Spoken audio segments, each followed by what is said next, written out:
We are your home theater and AV questions answered. This is AVRant. Want your home theater or AV question answered by Tom and Rob? Send it to question@avrant.com. Welcome to another edition of AVRant. I'm Tom Andry, and I'm here with Rob H. This is AVRant. It's your home theater and AV questions answered. And we have 8 people on the list, but one of them pretty much got through the entire alphabet. So that could be like a whole hour right there for one person's series of questions. Unfair to everybody else. Well, I mean, we're actually not leaving off other people because, not a ton of questions this week, but that's okay. It'll definitely still fill the couple of hours. If Ton makes it that long. We finally gotten to the end of all the questions. Maybe that's it. We're getting pretty close. Them all. Yep. It's all sorted out. Nothing left to do in home theater. That's it. I did find myself yelling at the radio the other day. Oh, yesterday, actually. Because of they were interviewing somebody. Oh, there it goes. Yeah, camera. Welcome to YouTube. And it's back. It's the beginning of the show. It's tradition at Mike. this point. That's right. Mike is on the list.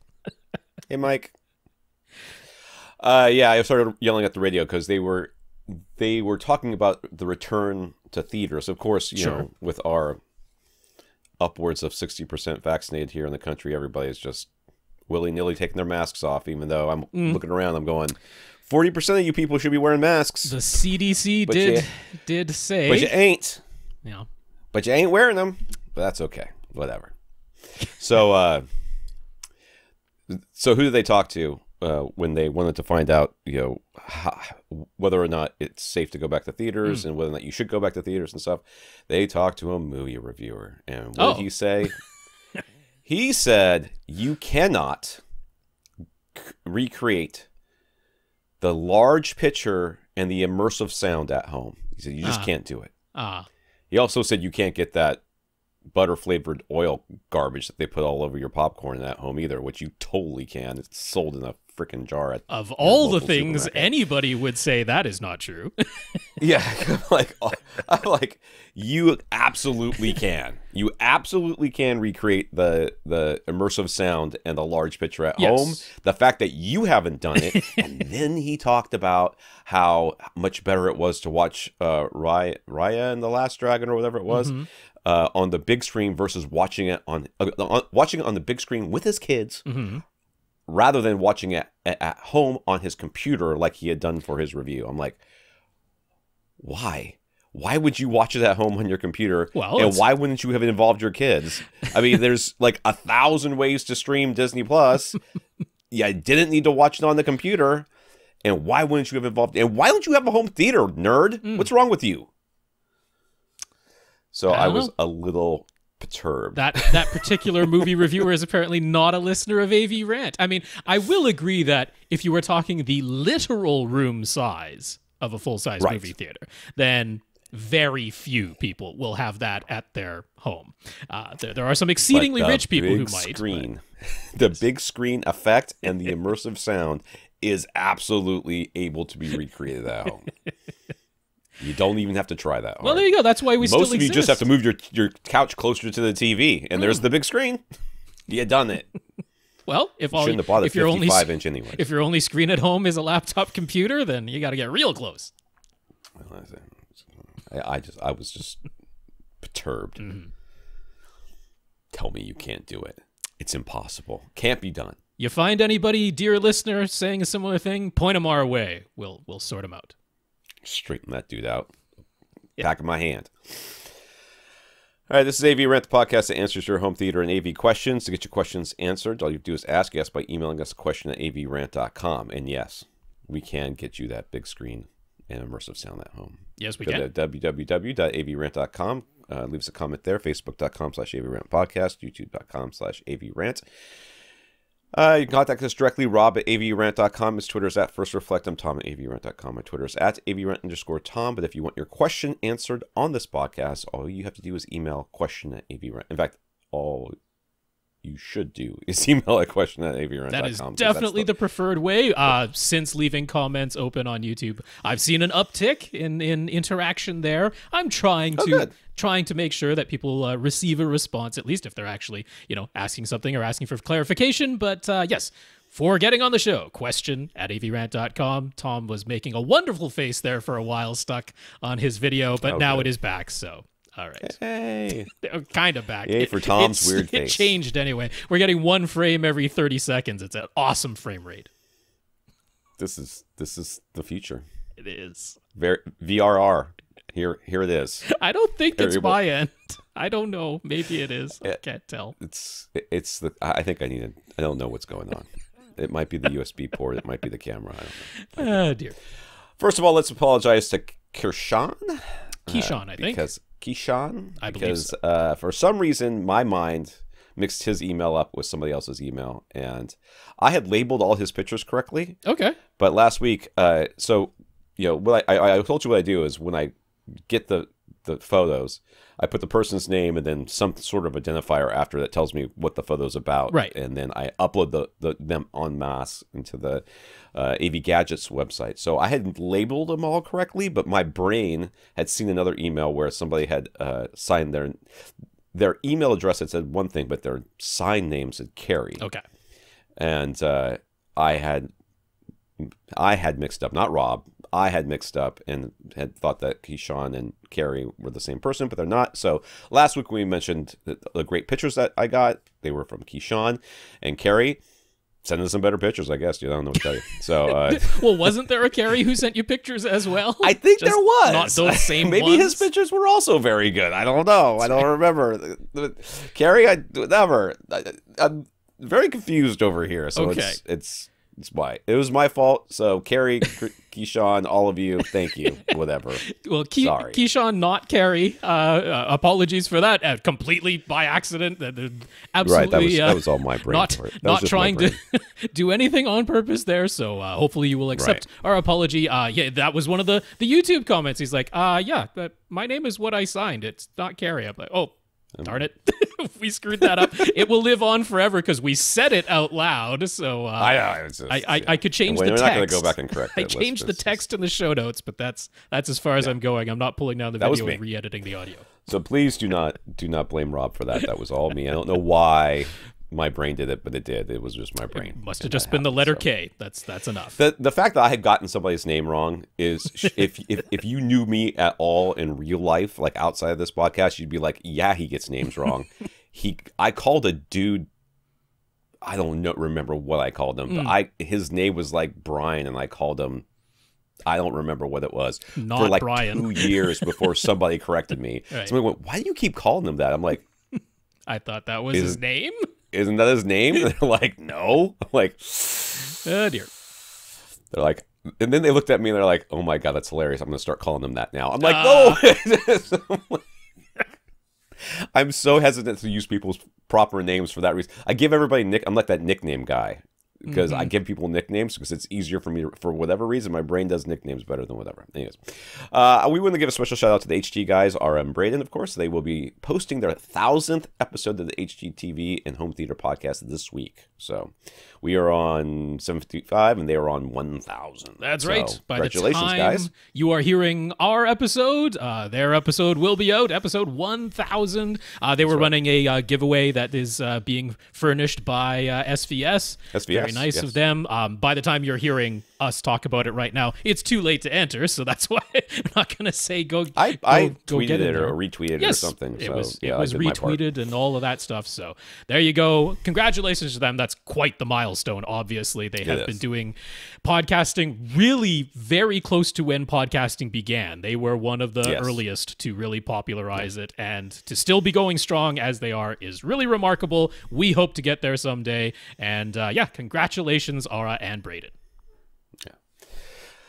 All right, so let's thank our listeners of the week. To become a listener of the week, you have to support the podcast in some way. If you want to do that financially, you can go to avrant.com, click on the Buy Us a Cup of Coffee link, and leave us a PayPal donation. And we want to thank Zachary, Jonathan, and Lance for doing that this week. So thank you, Zachary, Jonathan, and Lance. Indeed, Zachary, Jonathan, Lance, thank you all very much for the PayPal donations. It's a big uptick in the one-time donations at PayPal, so very nice to see you. Right. Thank you. So it's feast or famine around here on That's PayPal. Right. So we do. If you want to continue to support us over time, spread it out a little bit. You can go to patreon.com/AVRant podcast, where you can sign up to be a contributing, supporting listener of our podcast community. Every month, Patreon will take some money from you and give it to us, a minimum of $1. So it's just $12 a year. Seems reasonable. The amount of times that we answer apparently A through Z questions from one person. That dude better sign up. Anyways, who that is. I don't know who it is. You don't have to sign up. I don't really care. That's right. 127 patrons over at patreon.com. Thank you. Indeed. Patreon.com/AVRant podcast. If you would like to sign up for an automatic monthly donation, thank you very much to our 127 patrons over there. Ooh, uptick. Like it. If you can't support us financially, just tell us what you did to support us, and we will mention you. So Terry talked us up big time to a sales rep at Projector People. They were very receptive, which, people who are trying to sell you something generally are. And at the end of the conversation, he completed his purchase of a JVC RS2000, which is the same as the NX7 projector, at a very competitive price. It was well worth giving them a call and talking to them. And Terry told them that selecting the JVC model and choosing Projector People as the vendor was thanks to our advice. Also, we can count Terry as another 2-hour plus club YouTube member. So somebody over there is press and play and walking out of the room 2 hours for 2 hours. But yes. Daniel let SVS know he ordered a PB1000 Pro sub because of us. Kenneth reminded Rob on Twitter that May 15th was the date when Denon and Rant's owners should register to receive their SPK. This just sounds like a speaker. SPK 618 HDMI 2.1 adapter. So there we go. I will do those names now because the next ones are the notes of gratitude. So Terry, thank you very much for talking us up to Projector People. He went in depth and really described us very, very well to his sales rep, and got a great discount on that RS2000 projector. So I mean, they have a thing on their website that shows the list price. You can order it at that price if you want to, but a simple phone call can result in a discounted price. So well worth it for him to have done that. Thank you for watching all 2 hours every week on YouTube. That's kind of amazing. Daniel, thank you for talking us up to SVS. And Kenneth, it was great that he reminded me there on Saturday, May the 15th, because I went ahead and registered for mine. No idea when it will arrive, but now, once it does, I'll be able to unplug my PlayStation 5 from the back of the SPK S618 and plug in my Xbox Series X, just as I had envisioned all along. That's just the way I wanted it to be. Yes. And we got some notes of gratitude for keeping the podcast going from Joe, Terry, John, Tim, Dean, who says he wishes he could donate, but the pandemic has been a rough year for him financially. Anyway, he asks if there's any way to game the system on YouTube that would result in us making more money from YouTube. And the answer is not really. I mean, unless you're going to, there's really... unless you got 100,000 friends that'll will like the video, or 10,000 friends. Well, even that we set our ads to be the bare minimum that is required just to allow us to continue doing our uploads. So the chances of us ever making any revenue that way, because we don't have the ads that interrupt you in the middle of a sentence, we got rid of those, and without those, the chances of making money are very, very low. So it's very nice of him to ask, because he's trying to contribute any way that he can. We super duper appreciate that. But the truthful answer is that just leave us a review someplace, or word of mouth, iTunes or something like that. Word of mouth, tell somebody. That's fine.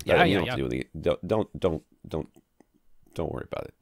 Let's see. Lance here says he heard about us a long time ago, but didn't really dive in until just a few months ago. Now we're one of his favorites. He likes that we adjust the way we answer depending on who is asking the question, and welcome all corners of the home theater hobby, from newcomers to experts, and thinks we have great chemistry. There you go, Tom. Bounce to bounce, man. Think I was in the same city. My wife would get jealous. And Michael. So it's Dean, Lance, and Michael. That was 3 people? Oh, I'm sorry. It was Joe, Terry, John, Tim, Dean, Lance, and Michael. I didn't scroll far enough back. There it is. Thank you. Repeat the names: Joe, Terry, John, Tim, Dean, Lance, and Michael. Thank you all very much for the notes of gratitude for keeping the podcast going. The notes of encouragement. It is very much appreciated. And yes, very nice that people are thinking of us. And, there, I found my partner in Tom, apparently, according to Lance. That's where the chemistry is going. I think we got a correction here from one of our listeners, Mr. Moon, Mr. R. Moon. I don't think that's a real name. Anyway, so you heard our description on YouTube, I guess, of the ToneWinner AT-300 Pre-Pro. They say they own an AT-300 and use it with a 9.1.4 configuration. It received an update a while back that added DTS X Pro. And that includes the DTS X Neural X Pro Upmixer. So it is possible to use all 13 speakers with DTS X and Upmix contact. However, it seems that the DTS Neural X Pro, which is so hard for me to say this morning. That's the name, unfortunately. Can only be applied to DTS signals, no cross-pollination with Dolby signals as of yet, or maybe ever. So, unknown. But yes, I mean, so first of all, thank you for the correction, because I don't own one of these things, and there are exceedingly few reviews and anything online. There is one person who's gone into it extensively on YouTube, but that's really about it, other than like 1 or 2 forum posts that we can come across. When it was first released, it didn't have DTS X Pro, but not super shocking that it received the update, as did most of the other devices that can go beyond 11 speakers now have DTS X Pro, thanks to firmware updates. So that is great. That does, to me, it does better the value proposition of the AT-300. Because, yeah, I mean, you know, in the States, it's down at $1,200, which, like, even if you want to add outboard room correction from Mini DSP, you know, the price is still at that point lower than going with the least expensive Denon receiver that can do 13 channels. Right. So yeah, that betters the value proposition for sure. Yeah, I mean, people who might want to take a chance on that AT-300 if what they want to do most is go beyond 11 speakers, it's worth a consideration. All right, in the news here. Okay. Coming in June, Apple Music is switching their entire catalog to ALAC, Apple Lossless Codec, and they will begin offering spatial audio with Dolby Atmos for music. So there you go. That's exciting, I guess. Yeah. All of Apple Music will now be available in the lossless format. Choose your audio quality and music settings, which you always had to do because it defaulted to like something ridiculous in MP3. 16-bit, 44.1 kilohertz at a minimum, with up to 24-bit, 192 kilohertz available. There are no additional charges. If you subscribe to Apple Music, the lossless catalog and the Dolby Atmos tracks will become available to you as soon as Apple activates them in June. But it's not all good news. Ironically, Apple's own iPod earphones and headphones and their HomePod speakers all lack ELAC support, so that they don't support the codec. They will only play AAC files, so you can't play lossless on any of those. And as for spatial... well, you know. Bizarre. How are they going to get you to buy more stuff if they don't release something that doesn't work with their current stuff? The $550 AirPod Max headphones that they released. You know, you're going to spend all that money, and they can't play the lossless files from Apple Music. I am anticipating there might be an update at some point for those, but who knows? Maybe it's in the silicon itself can't do it. I know, it seems unlikely, but yeah.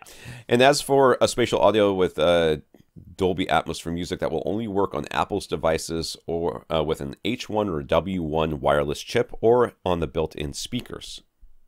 The built-in speakers? Yes, like of your iPhone or your iPad or your iMac. You can't just plug in headphones to it and it works? Well, you can't just... possibly, yeah, the actual like wired with a dongle? connection. Yeah, but that'd only be like, you know, the stereo signal with Atmos kind of processing on top of it. All right. So no outputting it to your full Atmos speaker setup, at least not yet. AVRant listeners, Tap and Carl, are eager to hear our thoughts about this. So I mean, sounds very half-baked so far. I mean, it sounds like they're like, here's what we're doing. It doesn't work with anything yet, but give us a, you know, right. Let's see what happens in a couple of months, I guess. I mean, like when June actually hits. Yes, the lossless thing that is pure keeping up with the rest of the market. Right. People are hearing lossless. Of course, the marketing claim is that it somehow sounds so much better. We've seen over and over and over again multiple different blind ways to test yourself that nobody can tell the difference between a 320 kilobit AAC versus a fully lossless file. Not when you're blind, and not when the masters, the original masters, are the same in either case. But nevertheless, all the other services are touting that they have lossless now. Spotify is going to Spotify Hi-Fi with lossless being available. Tidal, of course, that was their claim to fame right from the very beginning. Qobuz is out there. Deezer, they're all claiming lossless. So Apple decided they had to keep up, and that is totally fine. It is it's not going to do anything bad by any means, other than perhaps use more data if you have a very limited data plan on your phone or something, and you're using it mobile and you choose that, it will use more data than a lossy stream. But quality-wise, that's fine. I have no problem with it. I don't anticipate it sounding any better. That's not what's going to happen unless they change some of the masters. Maybe they just bumped everything up 2 decibels and everyone's going to claim, oh, listen to the resolution. But then having... the speaker separation is so much better. That's right. Having Dolby Atmos soundtracks, first of all, I think that's kind of a big deal for Dolby Atmos, just as a format, because obviously Apple's catalog is monstrous. The number of people who use Apple Music services in some form or fashion is huge, bigger than anybody else's. So for them to get Atmos on board, I mean, it's just further like, is DTS X really ever going to make a dent in that? I think Dolby's pretty much run away with them. I was just thinking about that. Like DTS, was it just like people who cared about audio, like when even as far back as VHS, but DVDs for sure. Like I sought out DTS soundtracks. Sure. I sought them out. Those were the ones, like the Super Bits always had DTS, and that was one of the big things. And then, like, I guess when the lossless codecs came out, the DTS Master Audio and Dolby's, they seem to be sort of neck and neck. Well, yeah, I mean, they were both lossless. There was no difference in quality, but I mean, on Blu-ray disc, DTS definitely dominated there. That was where DTS was ahead. There were far more DTS HD Master Audio discs than Dolby True HD. And then here we are with Dolby Atmos, and it's just like, did they just get a better name? Because DTS X is a terrible name. I think we can all, like, Atmos doesn't make any sense, but at least it doesn't sound like everything else on the market. Like DTS X just sounds like somebody upgraded regular DTS a little bit or whatever, but doesn't really have it stand. I think that's got to be what it is, because I don't understand why Atmos is the dominant format in everything, and DTS seems to be just falling by the wayside. Dolby seemed to have thrown far more resources behind it. Yes. And they got onto the streaming thing. They got onto it early and often, and they are just absolutely dominant. I mean, there are no DTS streams, not from anything large. There's probably some niche out there that has it available, but I mean, it's all Dolby as far as streaming goes. So yeah, I mean, that's just another huge thing. And then as far as it being kind of locked to Apple devices, when you're using Apple Music and getting Dolby Atmos soundtracks from Apple devices, I mean, that is the same situation we have with Amazon Music HD, where it is locked to their Fire device. That's the only way to listen to it. It seems a little strange. I mean, you'd think with the Apple TV 4K, there's a new version of that just coming out. I mean, just let it play on there and come out of the HDMI port. But, I guess they're assuming the number of people who have an AV receiver or a Dolby Atmos soundbar is still so minuscule that people are really only going to use it through their AirPod headphones anyway. So that's where they're focusing. Apparently, it's impossible to get a big screen at home and immersive sound. You can listen to your... It's not feasible. Your spatial audio with Dolby Atmos through your AirPods, not losslessly, but through your AirPods as you're watching on your Mac Pro or whatever. MacBook. Yeah. It's going to sound great coming out of those speakers in your Mac Pro. It's going to be just very immersive. You got to put your head right on the trackpad. You got to put your chin on the trackpad, and then it sounds perfect. Feel the bass. All right, what else we got here? Some more news. Carl, Sennheiser has shown... This comes from Carl. I mean, he didn't do it, I don't think. No, Carl, he just sent the story. All right. Sennheiser has sold their consumer business to Sonovo. It's a hearing aid and cochlear implant company in Switzerland. Sonovo will continue to sell Sonova will continue to sell headphones and soundbars under the Sennheiser name brand. For now, they intend to combine their technological and audiological expertise. Meanwhile, Sennheiser will continue its own separate pro audio and business communications ventures. I don't know what those are. Sonova will take control over the consumer electronics division. Pro audio, so you'll still see Sennheiser microphones, microphones, pro audio amplifiers. Yeah. Okay. Yeah. All right. You see those at concerts. A lot of the microphones on stage are Sennheiser brand. And just what does that mean though?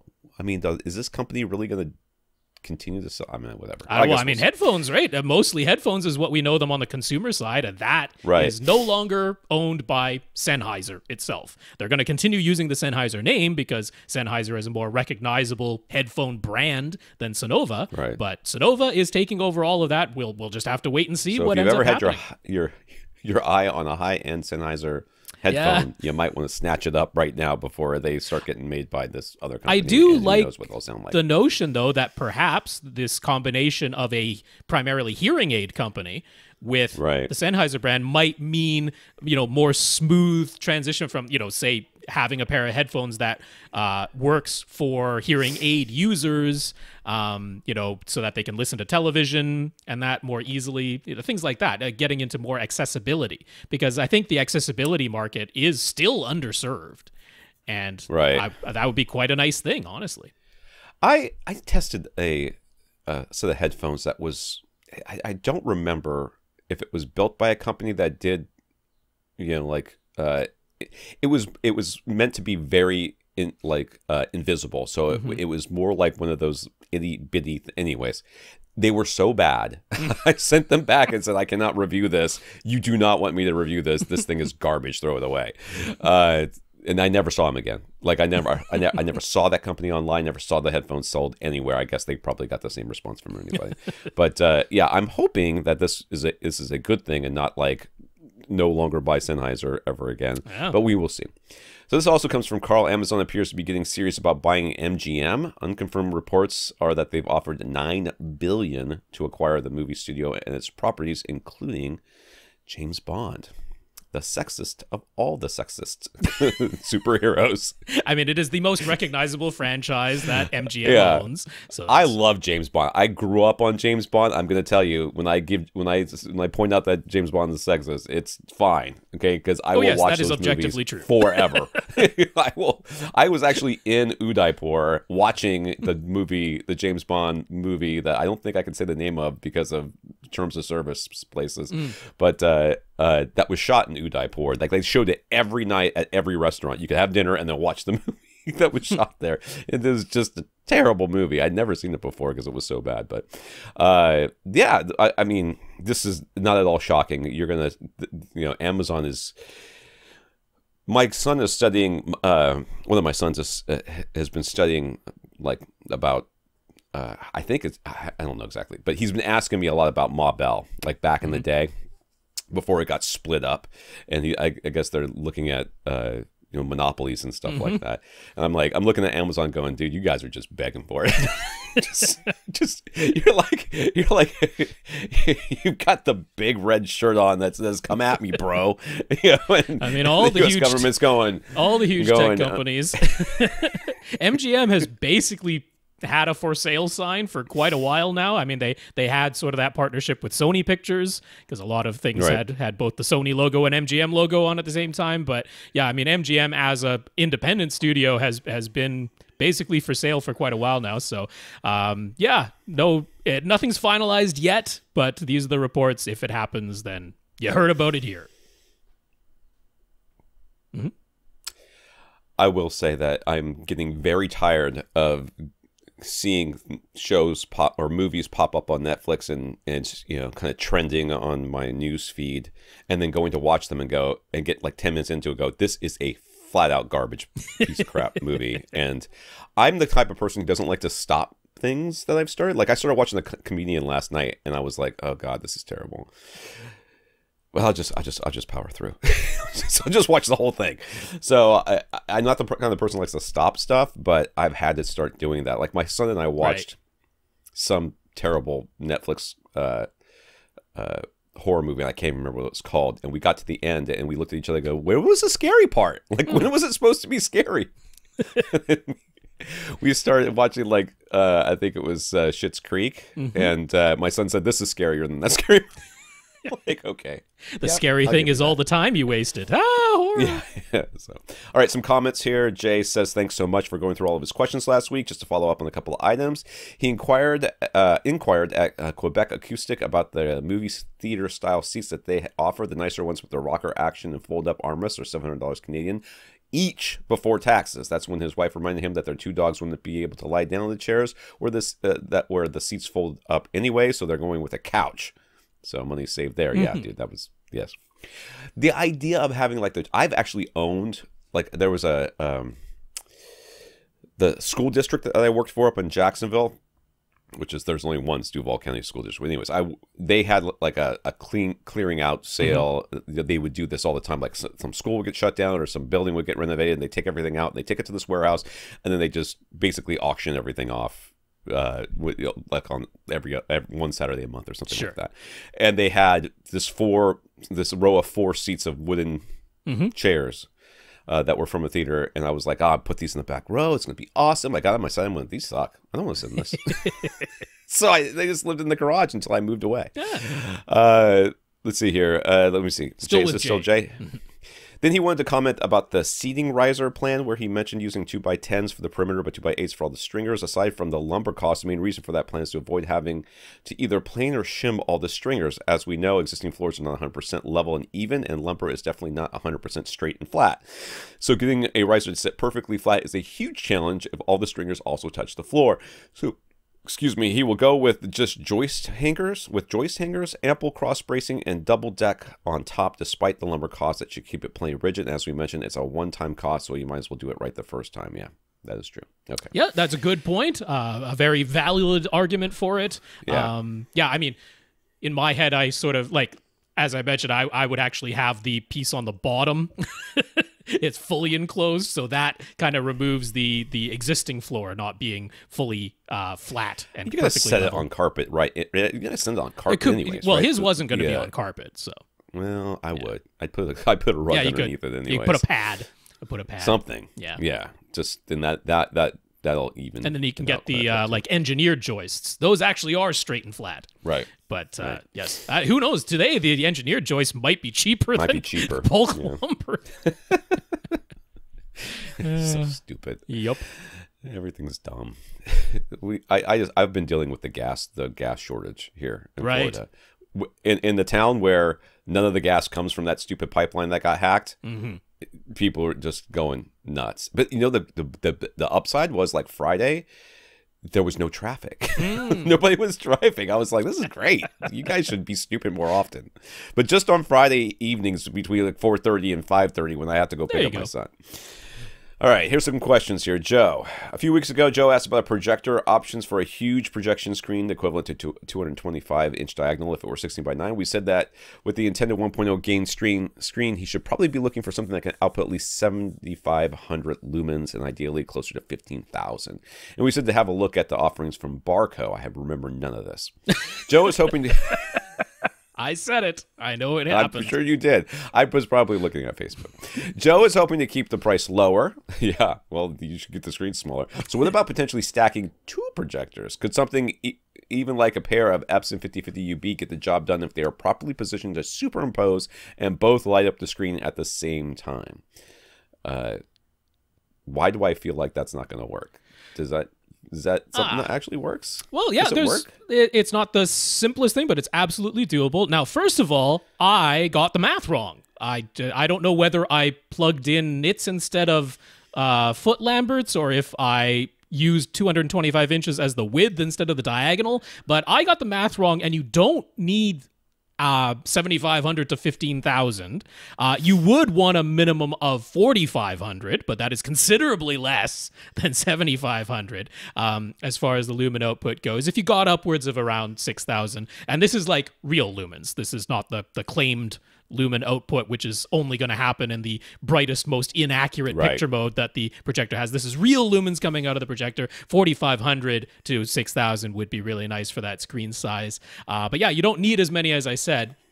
So with like the BenQ LK990 that he asked about first, while it claims to have 6,000 lumen output, when it's actually measured, it's below 4,000 once you get the colors, reasonably accurate. Now, would that be acceptable for non-HDR? You know, would just south of 4,000 lumens on a 225-inch diagonal screen, or the equivalent of it, be okay for standard dynamic range? And the answer is yes. So if that's all that's cared about, then his original plan actually might be just fine. I was pretty much flat out wrong on that. But for HDR, it would still be a little bit dim.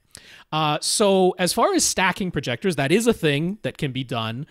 You can definitely stack projectors. However, it isn't dead simple, because when you stack them, to get the grid properly aligned, so if you throw up an alignment grid, to actually get it perfectly aligned so that the lines aren't slightly askew, because the projectors are now throwing the image onto the same screen but at slightly different angles. Yeah. And even if you have a lens shift and all that, it's just this, the ever so slight difference in geometry is just completely amplified because it's all being projected. So, and especially on a screen this size, from the type of distance you would need to use, you'd end up with the grids of the two projectors not perfectly aligned. Now, there are devices to align two stacked projectors, of course. I mean, we see in, large installation and business applications where they're using multiple projectors to either sort of tile over each other, or create different aspect ratios by, overlapping just a portion of them, or stacking them to make them brighter. All of these things exist. Optima has a unit that consumers can buy, but it's about $2,000 all by itself. So the better way to come at it is to look for projector models that support stacking natively. And what that would mean is more than just your regular keystone correction. In a business setting, on like a small roll down screen where it doesn't have to be perfect, as long as you have 4-corner keystone correction, you can get it kind of reasonable, but I'm guessing you want a little better than just kind of reasonable. On the left side of the screen, everything looks just a little bit shadowy. Yeah. It's a little blurry on one side of your screen, but the other side looks fine. So what I wanted to mention to you is a model from LG. LG has a model called the BU50NST. You will find it in their business class, but it has reasonable color as long as you put it in its cinema or its standard mode. In cinema mode, it's a laser light engine, but it's only putting out just north of 2,000 lumens in that mode. In the standard mode, though, it's about 3,500. So if you were to stack two of those together, now you're really in the butter zone for what you wanted. And what sets the LG BU50 NST apart is that it has 12-point geometry control of its image. I mean, it is almost intended to be stacked. That's why it has that control. It has completely flat top and bottom to support it just being stacked without some kind of cage or rig for anything that has curves on it. So it is a projector that is essentially meant for stacking and has the built-in geometry. So where's the vent? It vents out the front. Oh, it must vent out the front, it looks like. I'm not entirely sure. I mean, it's got... Oh, no, it's got side vents, too. Yeah, it's got vents kind of all over the place on it. Just not on top. Not on top, not on the bottom. Yeah. So it is well suited for being stacked. $4,500. So, once you get two of them, you're up into the same ballpark price point as the other things that could put out, a genuine 6,000 or 7,000 lumens. But yeah, that is one model to consider. Now, if you were to get a pair of Epson 5050 UBs, first of all, you would almost certainly need some type of alignment device, which, like I say, the cheapest one I could find was from Optima for $2,000. So suddenly that, gets the... $2,000-$3,000 projector plus a $2,000 processor, $8,000. You're not that far off in price anymore. And the Epson 5050 UB is pretty capable in terms of light output. In some modes, you can get around 2,500 lumens coming out of that thing. So a pair of them could be reasonable. Like I say, you want 4,500, and that could get you up to about 5,000. But yeah, I'm not seeing a way to make this super cheap for you is the bottom line. Why did he want such a big image again? It's for a client. It's not even for him. It's not for him. It's 225, yeah.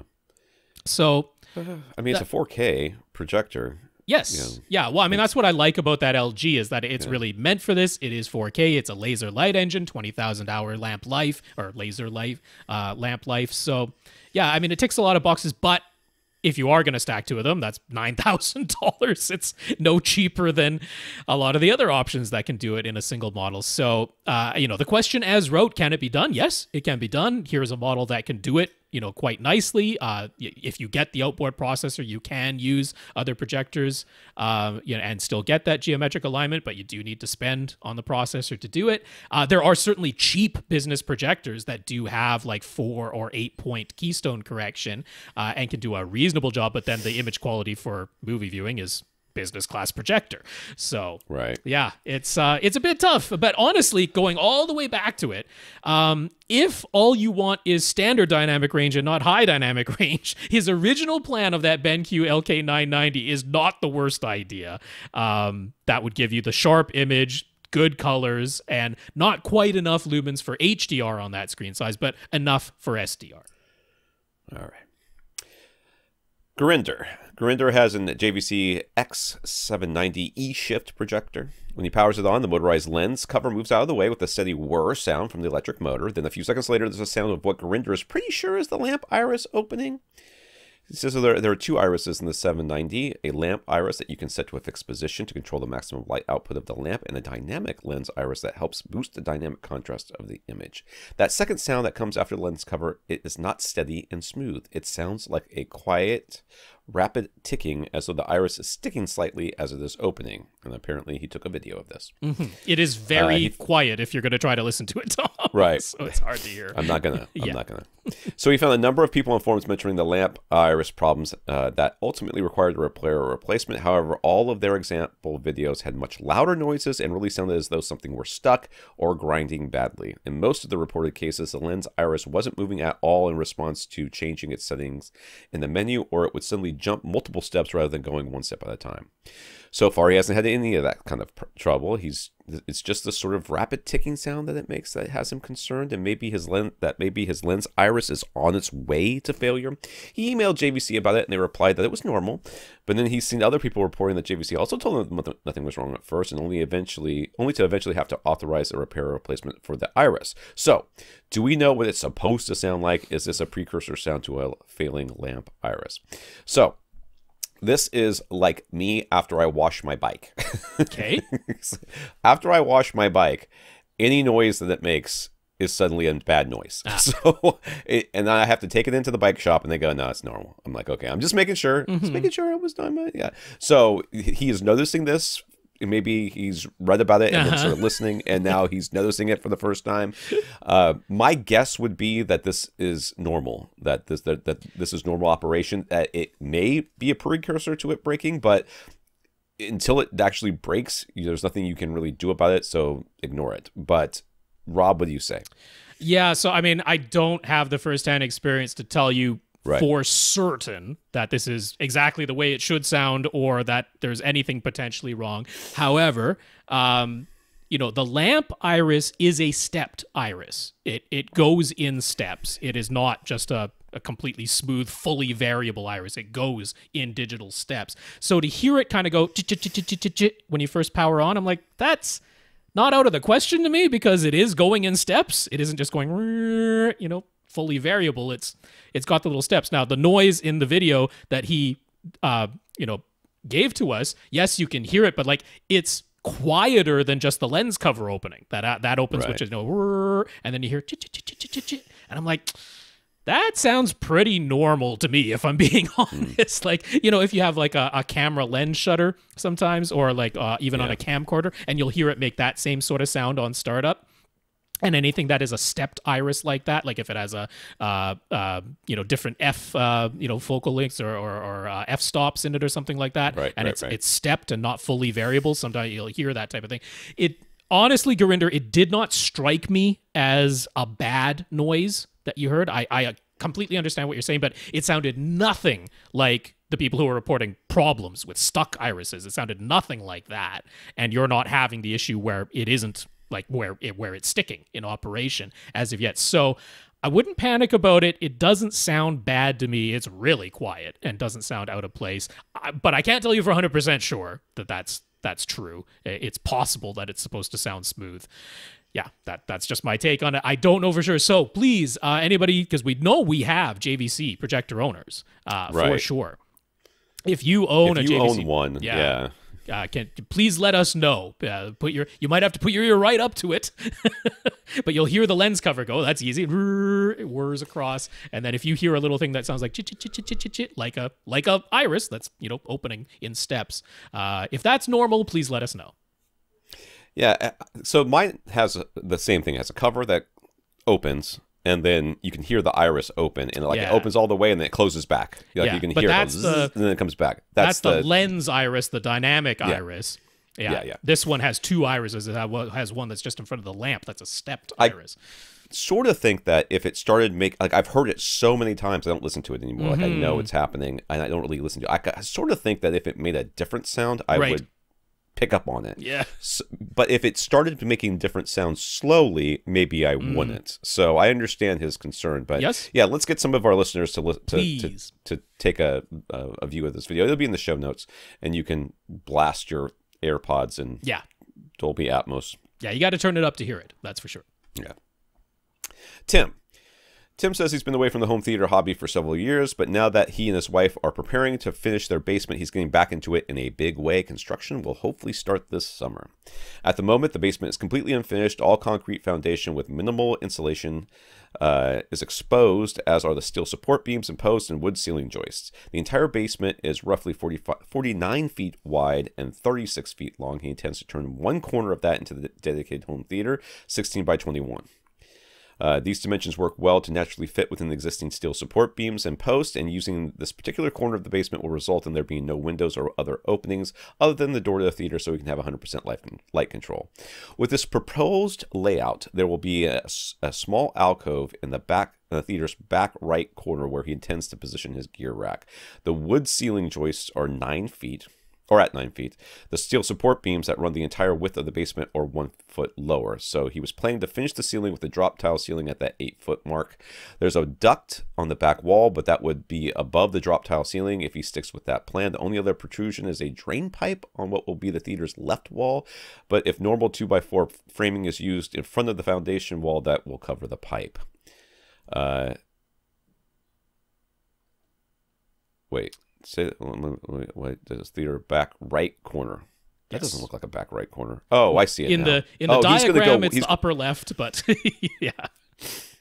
So there's diagrams that you can view on YouTube, or if you check out the Flickr link, if you're just listening to the audio-only version. And so he's got a fully unfinished basement. I was looking at the first image and not the second image, and now it makes sense. There's a large basement space. He's not going to finish 100% of the basement. The utility area basically is going to be left unfinished, but he's going to finish a large portion of it, then erect a party wall that will close off the theater. Theater end up being 16 by 21, and he'll have an alcove in the back for his equipment rack. And right now it's got everything down to the concrete and studs.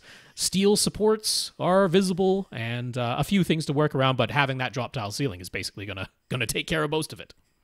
Yeah, I see it. So I'd like to start with some general construction questions. This is not the ABCD all the way through. This is all the way to X. This is all the way to X. Oh, my goodness. All right. Well, dude, maybe pace yourself next time. All right.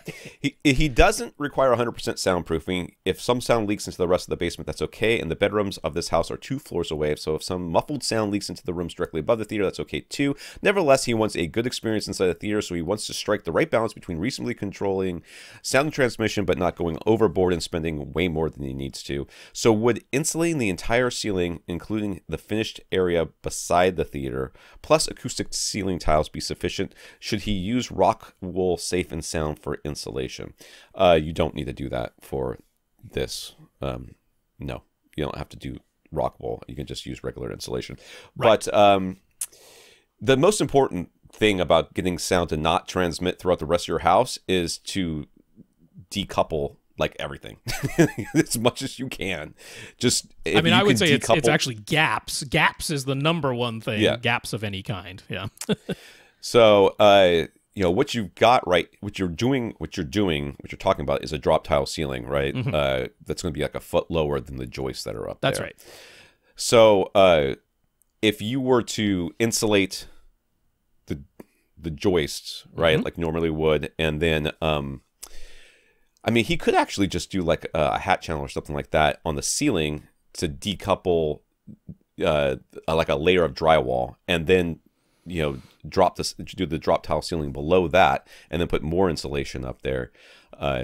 It seems like that would stop a lot of the sound transmission as long as the walls were also decoupled from the.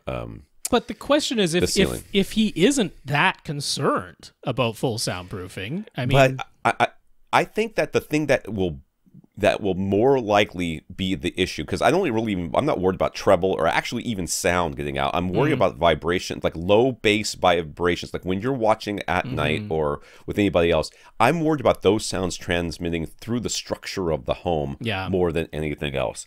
So I'm not worried about soundproofing for mid-range or treble. I'm worried about making sure that there's, as much as we can, we decouple this room from the rest of the house so that it does, whatever you do in here doesn't shake the rest of the house. If you can, I mean, obviously you're going to decouple your subwoofers from the floor, but we're just talking about, as much as possible. And you have an exterior wall here, so you're not going to be able to do that. But you can, the walls that the 2x4 framing that you're going to put in here, you can decouple that from the wall that it's next to. That's coming up. We're just, that's why there's so many questions. But right. So for just the ceiling, gosh, I'm of two minds a little bit, because the best way, if we are to consider soundproofing, and we're going to say, okay, look, we want to be on the safer side because we're going to do this construction once and then live with it for many, many years to come.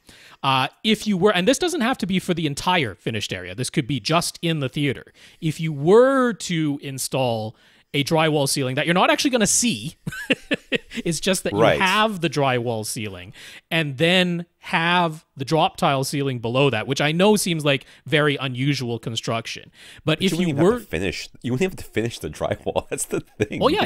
Put it up there. It's just having it up there as the physical mass barrier, because the other alternative is to just do the drop tile ceiling. So I'm fully in favor of the drop tile ceiling for the rest of the finished area. I'm in favor of having the drop tile ceiling in the theater area, particularly because you've got that duct at the back. You can cover that up. You've got the steel support posts that would be, protruding otherwise. So it makes perfect sense. You've got the height to allow to do it. So I'm in favor of the drop tile ceiling overall.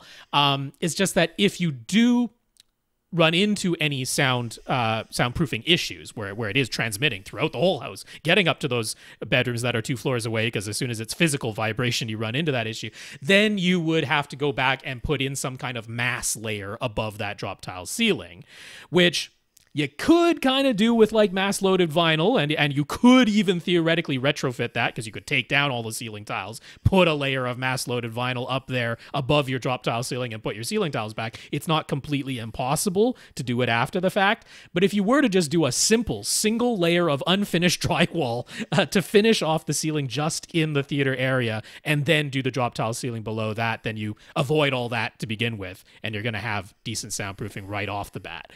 So that's worth considering. It's a 16 by 21 area. It's not a huge amount of additional drywall, and it doesn't change the overall plan. So for the ceiling, I'm on board with that. Yeah. Okay. Hold on. What's going on? I am... Something has happened. Okay. All right, I can fix that while we talk about the next second. The door to the theater will go on the right wall towards the back. He was going to have a solid core door installed. Any need to go further than that? No. I don't see any reason to do anything more, unless you're going to do like an airlock system where you're going to do a room within a room. There's nothing. I need to go get a solid core door. I just haven't. Yeah, for what he's described, where he's like, if some sound leaks out into the rest of the finished area of the basement, and I mean, okay, whatever sound can leak out can leak into the theater, right? So I'd actually be more concerned with how soundproof do you want it to be inside your theater as far as the walls and the door goes. But yes, solid core door. So here's the thing that is going to be HVAC, right? You're going to want to make sure that you have air coming in and air going out of the theater if you seal that door, right? If you put a seal on the bottom of that door and you can't have air exchange, air return, because I imagine you're going to have air in to the theater, air conditioning and heating coming into the theater, but how that air gets back out of your theater. Very often the normal thing to do is, okay, it just goes under the crack under the door, and that's your air return back to your furnace. If you're going to seal beneath the door, then you have to make sure that there's an air return inside the theater. If you're forcing air in, that air has to be able to get back out. So that's the consideration there. But a solid core door is all you need. Right. The right wall that separates the theater from the rest of the finished portion of the basement will have 2 of the steel support poles within it. His contractor suggested constructing a double wall, i.e. 2 sets of 2x4 studs with the support poles sandwiched in between. So if he does that and insulates that double wall, would he need to do anything else? Sound clips and hat channels, double drywall, or would the double stud wall be enough on its own, just with just a single layer of drywall on each side? So this is where we get into whether, decoupling things. So, that if you're going to do double wall, which I think is fine, if that's what you want to do, I think that's, if you don't want to have that steel beam exposed, you really have no other choice. So the wall on the inside or the outside of the theater, that one's just a regular old wall, connects to the ceiling and everything else, right? The wall on the inside of the theater is decoupled from all of that, including the ceiling and the floor, and therefore in that way, yes, that would be the best way to do that. So yes, that requires hat channels, and I mean if you insulate that wall, I don't really think you need to do double drywall on the inside. I mean, you could with great glue. I just don't. No, I don't think it's going to make a massive difference. If you were sleeping on the other side of that wall, that's right. Then maybe. But you're talking 2 floors or whatever. I'm just worried about base getting into the rest of the house. I'm not worried about the rest of it. So yes, that's an actual double stud wall where you got 2 separate sets of studs, and the drywall that's on one side of the party wall versus the other party wall, they're not sharing studs that way, right? Each layer of drywall that you have has its own set of studs to attach to. That is full decoupling. That's really all you need in this scenario. Can you make things even more soundproof? Yes, you can, but you've said that isn't what you need. You don't need it to be that level of soundproof. So I think that's fine. Double stud wall, 1 layer of drywall on the inside of the theater, 1 layer of drywall on the outside of the theater. The studs are separated. I think that's a great plan, and you don't need to do more than that. Yes. In this case. Right. I gotta scroll. D. The front wall of the theater will have the remaining unfinished area of the basement on the other side, with the sump pump and other utilities equipment, equipment. They weren't planning to drywall the unfinished side, so will a 2x4 front wall with insulation and only 1 side drywalled be sufficient? Again, it's, I want it decoupled, but other than that, I want it somehow, I want it decoupled from the rest of the home. So if you can do that, that's fine, because I'm not really worried about it getting into this other room that's behind it. That's not the... But I'm worried about the noise from the sump pump getting into the theater. I think if you insulate, that wall... Insulation only and drywall only on the theater side? I guess I see your point. I would put drywall on both sides. I would at least drywall both sides. Like, again, here, the way he's got it in the diagram, I mean, he's formed a rectangle area for his theater room. So I would drywall the theater room portion of it, like on both sides, right? So that the sump pump isn't just going into an open stud wall on that side, and you only have drywall on the theater room side. But like, you don't have to drywall all the way across the unfinished area. That's not what I'm saying. I'm saying, have drywall on both sides of the theater room's front wall. I would do at least that much. And again, like I said, I'm not really worried about the sound getting out of the theater in this case. I'm worried about the sump pump sound getting into the theater. So I would at least drywall on both sides. My real gut instinct is to maybe go for a staggered stud wall there for that front wall. Because, again, that decouples the drywall that's on the sump pump side from the drywall that's on the theater side without taking up egregious amounts of floor space to do it. So if you would 100% make sure that whatever circuit your home theater is on is not on the same circuit. That's all of the electrical is coming up. It's coming up, of course. That's coming up too. But yeah, I would consider beefing up that front wall a bit. I would drywall on both sides, and I would strongly consider doing a staggered stud there, so that the drywalls are not connected to the same studs. So the front, okay, you keep cutting in and out, so I don't know when you're done talking. Just I know. Tell me. Okay. I'm done. You can go ahead. So The left wall and the back wall are the concrete foundation. As mentioned, there's some existing insulation in those walls, but it isn't very thick and only begins about 4 feet up the foundation walls. The bottom 4 feet is exposed concrete. Should 2x4 framing be constructed in front of those foundation walls with insulation? Yep. Yes. That's what I would do. I would 100% pretty much do that. unquestionably. I would strongly favor the spray foam insulation if you can. If you do the spray foam insulation, then you don't have to mess around with vapor barrier. Vapor barrier is always a pain to work with and never 100%. Nobody installs it perfectly, no matter how careful they are. So, but if you do the spray foam insulation, and I mean, it's only portions of 2 exterior walls that you're doing it. So I'd say go for the, do the expenditure, spray foam insulation. You will want to ask your spray foam insulation installer whether the existing insulation that's already there tacked to the wall, if that should be taken down before applying the spray foam, or if the spray foam can go right over it. I'm not an expert on that. Some of them it can go right over what's there. Some of them they say to take it down. So that is ask the spray foam installation expert on that one. But I would go for that here. And yes, definitely 2x4 walls on those studs on those exterior walls. All right. So we're going inside the room now. And so there's some diagrams that if you go to the YouTubes or you click on the Flickr account thing, you'll be able to see, and it's a rectangular room. It's not that hard to really understand. Equipment rack is in the back right corner, and their speakers are all over the place. 2 rows of seats. There's a front couch that's the primary seat, and then there's a back couch, which is slightly larger, but kind of shifted a little bit to the left. In the plans, anyway. In the plans, anyways. Excuse me. All right. So he says he'd like to have 2 rows of seats. They've already picked out the seats they want. A row of 3 recliners as in the front primary row, and the love seat flanked by 2 single seats in the back. He was thinking the primary seat in the middle of the front row would go 11 feet from the front wall, 10 feet from the back wall. That way there can be a comfortable 3 feet or so behind the back row. He'd like a riser for the back row. He knows we will be repeating ourselves, but as mentioned, he's been away from home theater for several years now, so he'd like a refresher. Should he utilize the seating riser as a bass trap? If so, how is that accomplished? The answer is no. You just make it inert so that it doesn't vibrate. Everybody who's sitting on the thing. So just overbuild it, lots of bracing, make it solid, put a top and a bottom on it, and then set it on top of your carpet that's in there instead of building it to the floor itself. That's my preferred method. The reason that is I always think about the future, and I don't want to have something that's connected to the floor that people will say, well, can I move that? And you're going to have to say no, and they're going to say, well, I don't want your house anymore. This gives you the option of, you can actually just have it carpeted as well. Build the riser, make it inert, top, bottom, lots of bracing. You can fill it with sand if you want to. I don't think you need to. Throw it, have it carpeted on the top and sides, and then set it on top of your carpet so it looks like it's all part of the same thing. You can build lights on the sides and everything else if you really want to.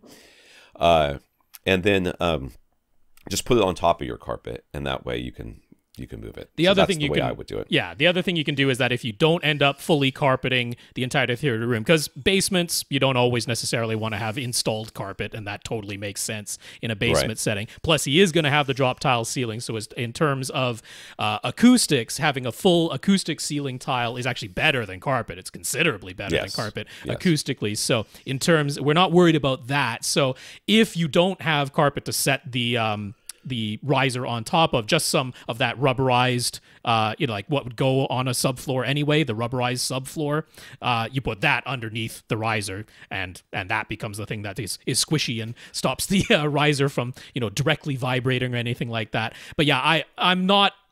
it can be done. There are ways to design a riser to be a bass trap, but it is more hassle than it's worth. It's much better to just try and make the thing inert so it doesn't shake and it doesn't pump and it doesn't do any of those things, and just lots of cross bracing. You've almost certainly heard me, if you listened to us years ago, talk about turning your riser into a bass trap and drilling holes in it and filling it with insulation and stuff like that. And it all sounds like a great idea. Until you actually do it, and the holes you drill determine which frequencies actually work, and it resonates and it whistles and all kinds of bad stuff. It sounds like a great idea until I sat on one and went, Well, this is awful. What's going on? What's happening to my butt right now? Why is my butt shaking sometimes and not other times? What is happening right now? And then, yeah, it sounds like a great idea. It's a terrible idea. You just want another floor. Is what you want. It's all you want is the floor to be the floor. You want a don't want the floor raised to be floor. a speaker. That's right. You want a normal floor and then a slightly raised floor and nothing more. So he says, with the intention of having the entire ceiling be drop tile, he's hoping that it will make it easier when it comes to running wires. Should he have conduit and low voltage boxes installed at all the proposed speaker locations? Or asked another way, where should there be conduit? And should there be empty electrical boxes to allow for potential future runs? So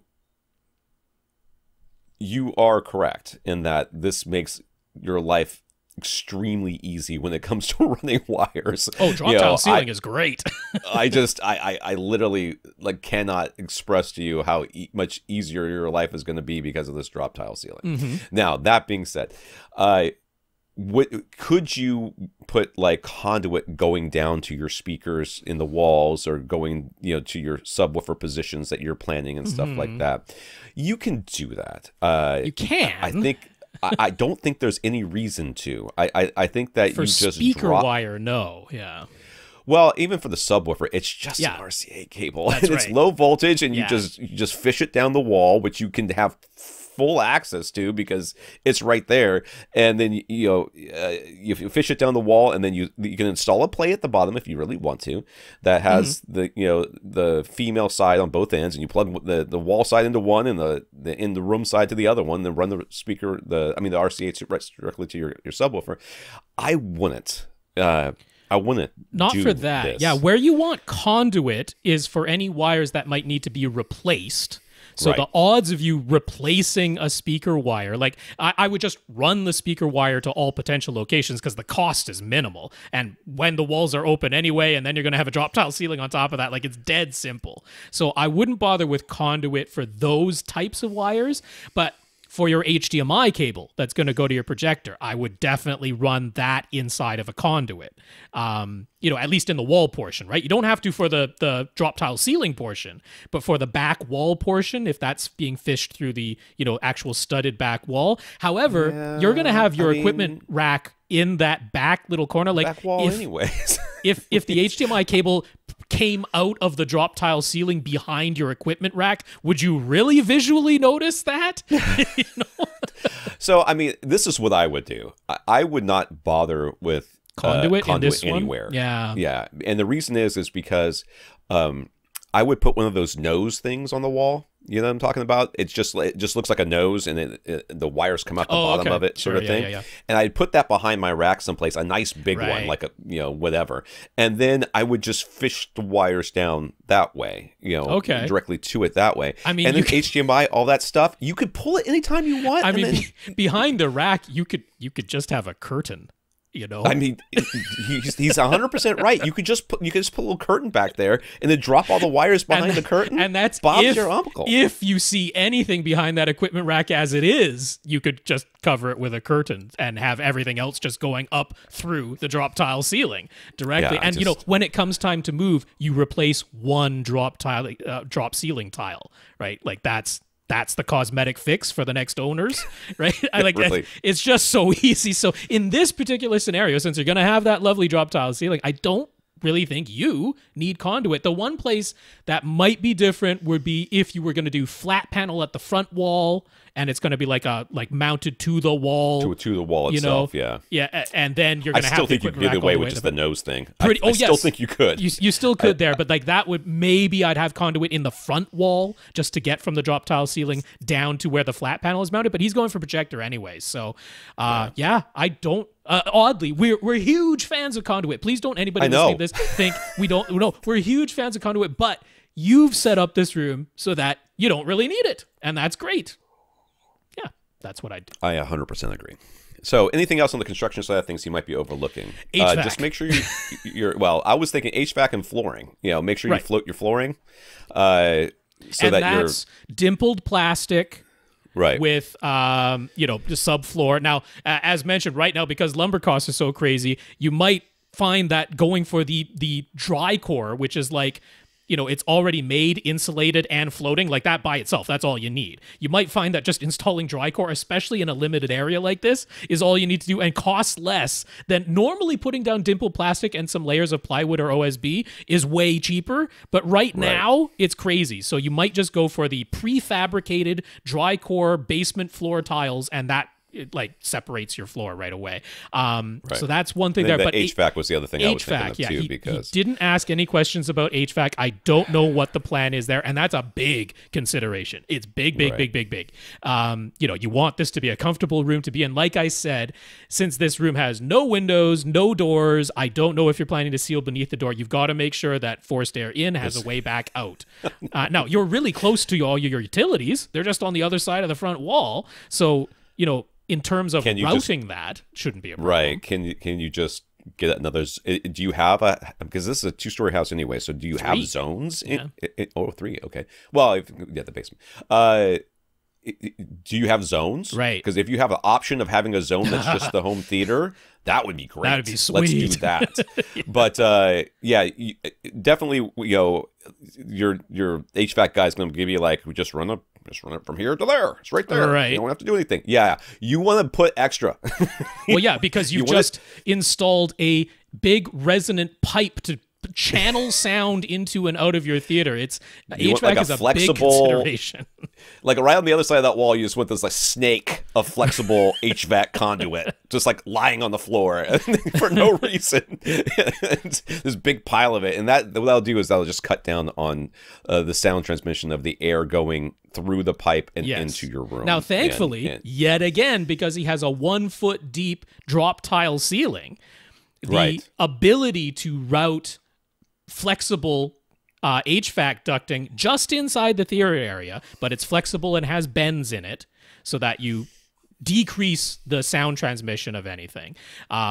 You've got the ability to do that without any problems. You don't have to worry about it knocking into other things. You can do it all above the drop tile ceiling and have it still be accessible. So that's great. You're in very good shape that way, but it's just something that has to be thought of and planned. Air has to come in and get out and hopefully be controllable independent of other parts of your house, at least if the basement is separate from the other floors, which it probably is. But not necessarily. Some places have a single temperature control for the entire house, and you want to make sure, because very often that theater, with people in it and the equipment running, it's going to get warmer than the rest of your house. You don't want to have to make the rest of your house you don't want to have to make the rest of your house an ice box to make the home theater comfortable. It might be worth just installing, a small unit just for. It could be. I mean, just for this actual room. It could be. I mean, and again, that sounds he's on an overkill. exterior wall, so if he ends up with like a split HVAC system that is just there to cool the theater and nothing else, that's not unreasonable because you're right next to an exterior wall anyway. But it's something you definitely need to think about and plan. And again, there is going to be the hole in the door underneath there. So we know it's going to happen. And if you don't want that hole to be there, then you need to install an air return somewhere. And again, it's going to need to go through a twisty, turny pipe, or you're just going to let all the sound, all this decoupling we're doing and stuff. Yes, this will be a massive sound way of leaking sound out of it. So he's got plenty of room for his in his existing electrical panel to add more circuits. What should he have? His minimum plan was to have a single 15-amp circuit for the outlets and lights of the finished portion of the basement that is outside the theater, then one dedicated circuit for the equipment rack, plus one more circuit for for the outlets and lighting of the theater. But that would result in the subwoofer sharing the same circuit as the lighting and motorized recliners. So should the subwoofers get their own circuit? I think everything in my theater is on one circuit, and it shares that with other outlets in my house. Yeah, I mean that'll function just fine. This is not such a massive theater that you're not talking about getting massive amps or anything like that. Or even the amps in your subwoofers aren't going to be drawing massive amounts of power. No. While you're, futzing with the lights and reclining your seats and doing a bunch of other stuff. I am always a fan, though, of having lights on a separate circuit from other things, because that avoids any flickering or dimmers. It does. Putting noise in there. And I mean, the thing is, you could actually, like electrically speaking, you could have one circuit that is the lighting for all the finished area. Like the theater doesn't have to be the theater lighting doesn't have to be on a separate circuit from the rest of the finished area lighting, but I would have lighting for the whole basement on its own circuit. That's the only time I get noise in my home theater. That's electrical in nature is when I start futzing with the ceiling fan. When other things are on. And then those motorized recliner motors, I mean, it's not like you're moving them all the time. No. So I'm not super worried about that. They're low voltage anyway. So so that's about the only change I would make. I would strongly consider that all of the lighting ends up in its own circuit. Then you have, maybe I'm going to get you to install one more circuit so that you have the outlets that are in the finished area outside the theater, that's one, and then the outlets that are the theater room are another. So maybe one more circuit. That's about all you need. Right. Yes, I mean, I think that's fine. That shouldn't be. We're not like asking you to do something crazy, or you're not asking to do something crazy. So you could literally have every outlet on a different circuit if you want to do. But I don't really see it's overkill and costs a bunch of money for nothing. It's really more about making sure everything's grounded in your house, grounded properly. It's not about how many circuits you have in this room. It's about everything being grounded properly. If something's not grounded properly, your home theater will let you know, like almost immediately. Really, you plug the subwoofer in, and it starts going.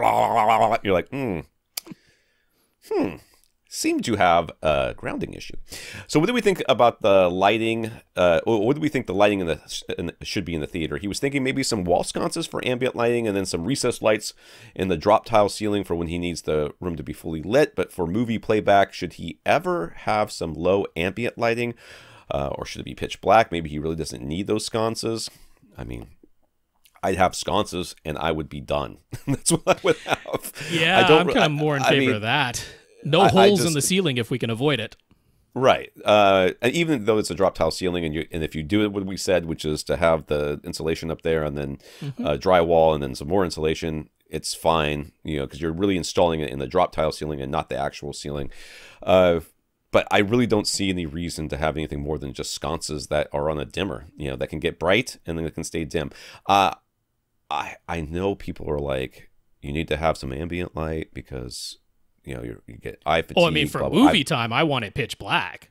I mean, we're going to go projector. I never want any lights on in my theater. Oh yeah, no, we're going to go projector in here. I want it pitch black for movie time. Yeah. But for lighting up the room, the other thing, if you only have wall sconces and that's not going to fully light the room enough, some track lighting would be easy to install on a drop tile ceiling. So that's another way. But yeah, I mean, that's about all. You can have the sconces and the track lighting or the overhead lighting if that's what you opt for. Those can be on separate controls. So that you can do them independently. But when it's movie time, turn off all the lights for sure. Yeah. So he wants a 16:9 screen with the front row 11 feet from the front wall. He worked out that the 110-inch diagonal would be about a 40-degree field of view, and the 120-inch would be a 45-degree field of view. For his taste, he wouldn't want to go any larger than that. So what we recommend for the screen size, and do we think his plan for the sitting distance makes sense?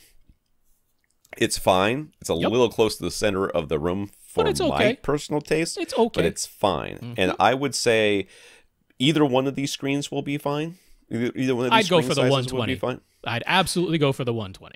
That's me. I would agree with you, but my thing is buy the screen last. Like buy everything else and set it up. You could just get the projector, project it on the wall.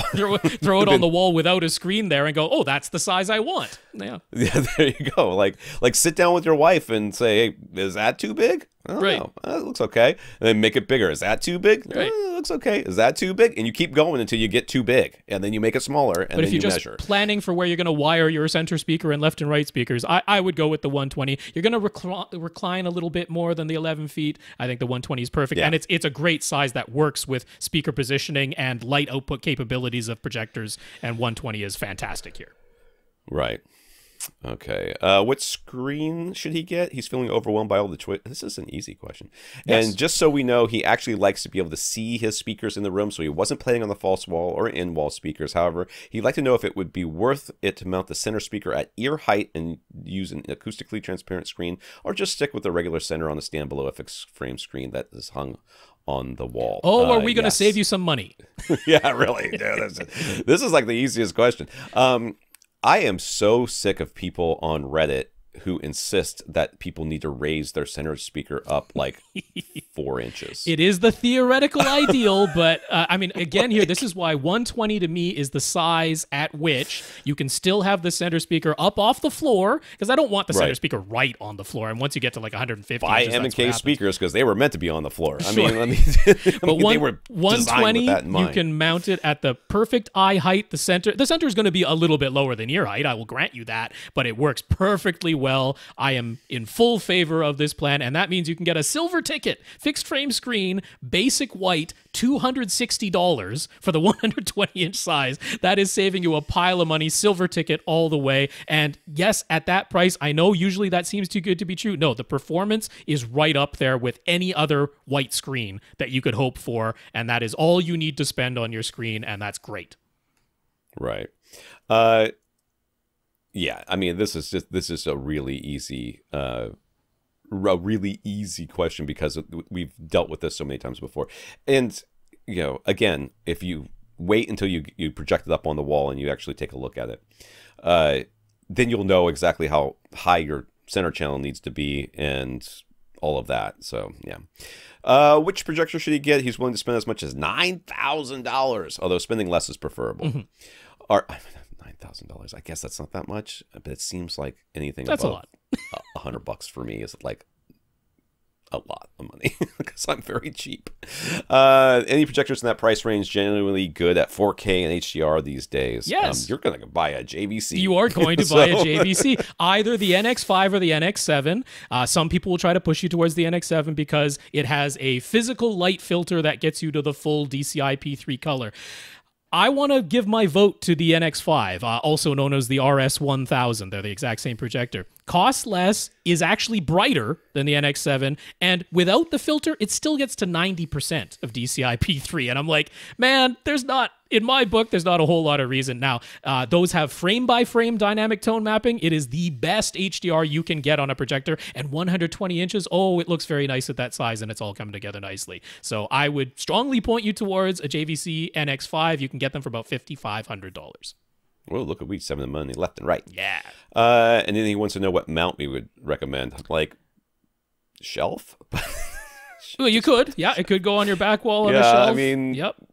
You could just do that. But if you really wanted to be hanging from a pole, like, this is like the joy of having a room that you can build from scratch. Like, you could, like, practically install this thing perfectly exactly where you want it to be, and build a little neat, a little box around it and everything. But yes, if you want to mount, then there's a lot of them out there. Chief, Peerless. Yeah. I'd say go with Peerless. I'd say go with their PRG. It's $170, but for this level of projector, it's worth it. And they actually have a dedicated JVC mounting adapter because JVC's mounting points are a little bit odd and don't work with a lot of the universal spiders. So make sure that you do pick up that JVC mount that is specific for the Peerless PRG, but that's the one I'd point you towards, or a shelf on the back wall. So he intends to start with a 7.2 speaker setup, but he figures he might as well pre-wire for all possible speaker locations, right? So what should those be? Front wides, 2 pair of side surrounds, a pair for each row of seats, 4 overheads or heights, more?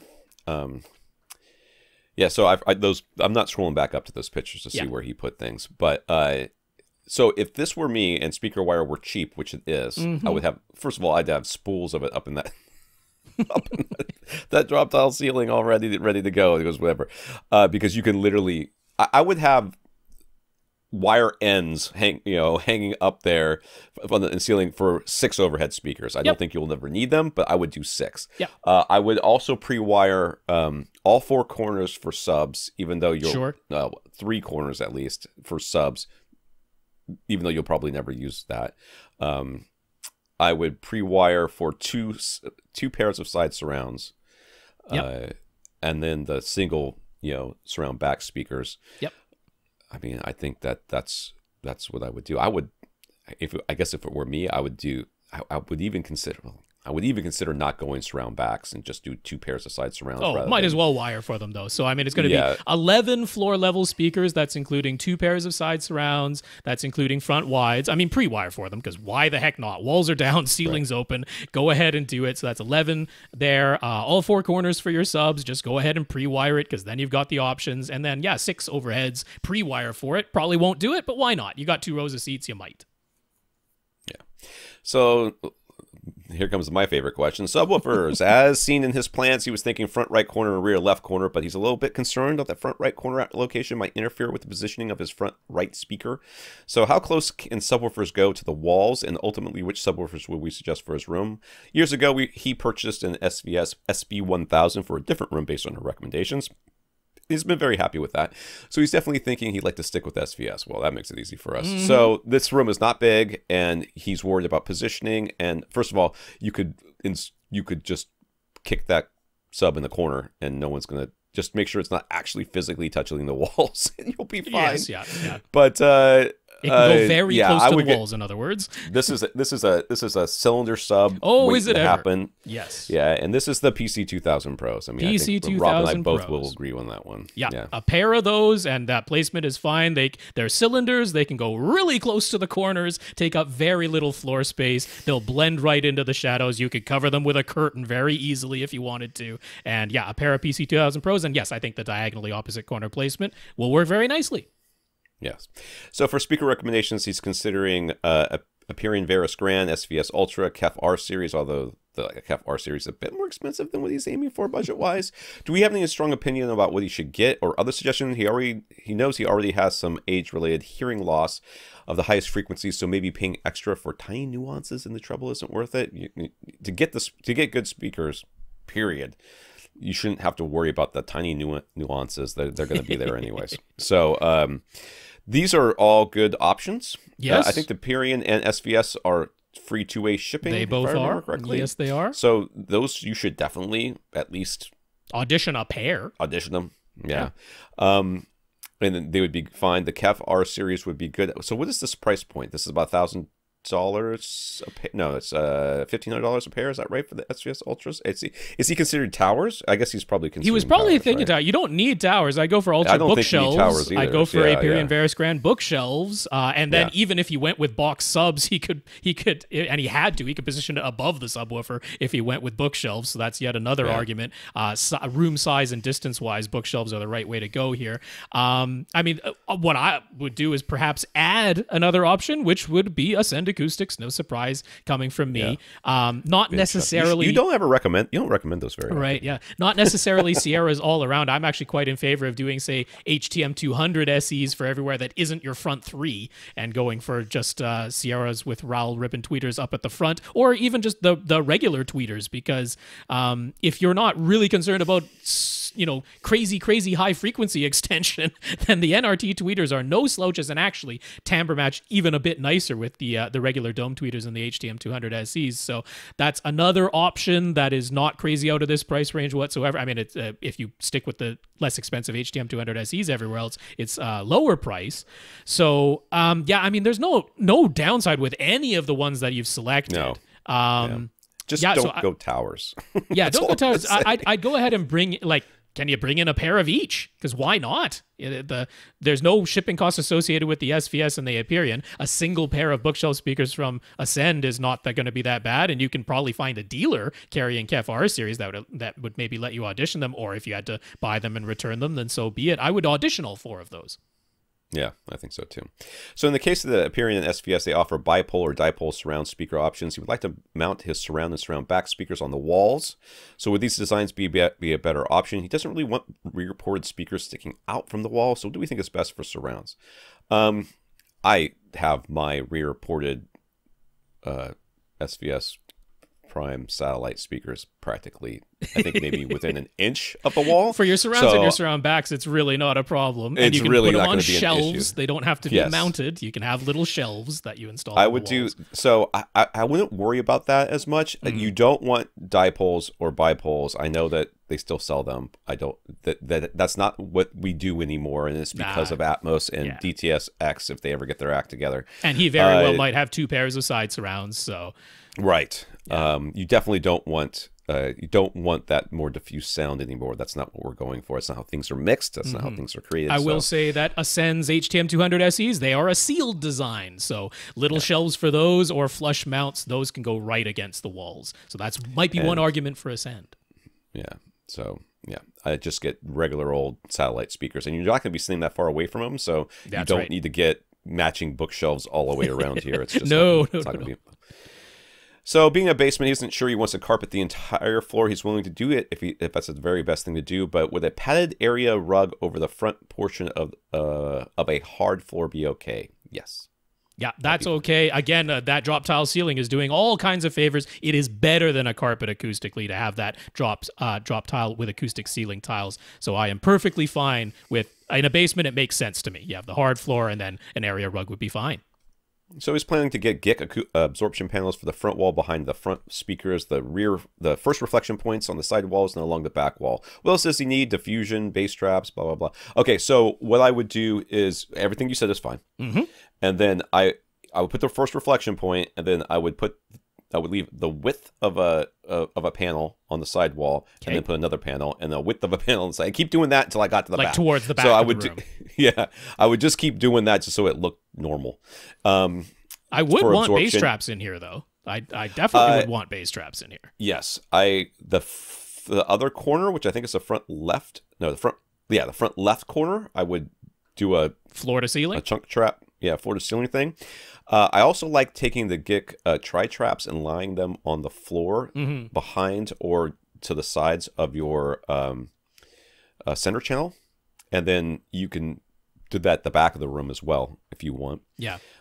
So stuff like that, I think that would serve you pretty well.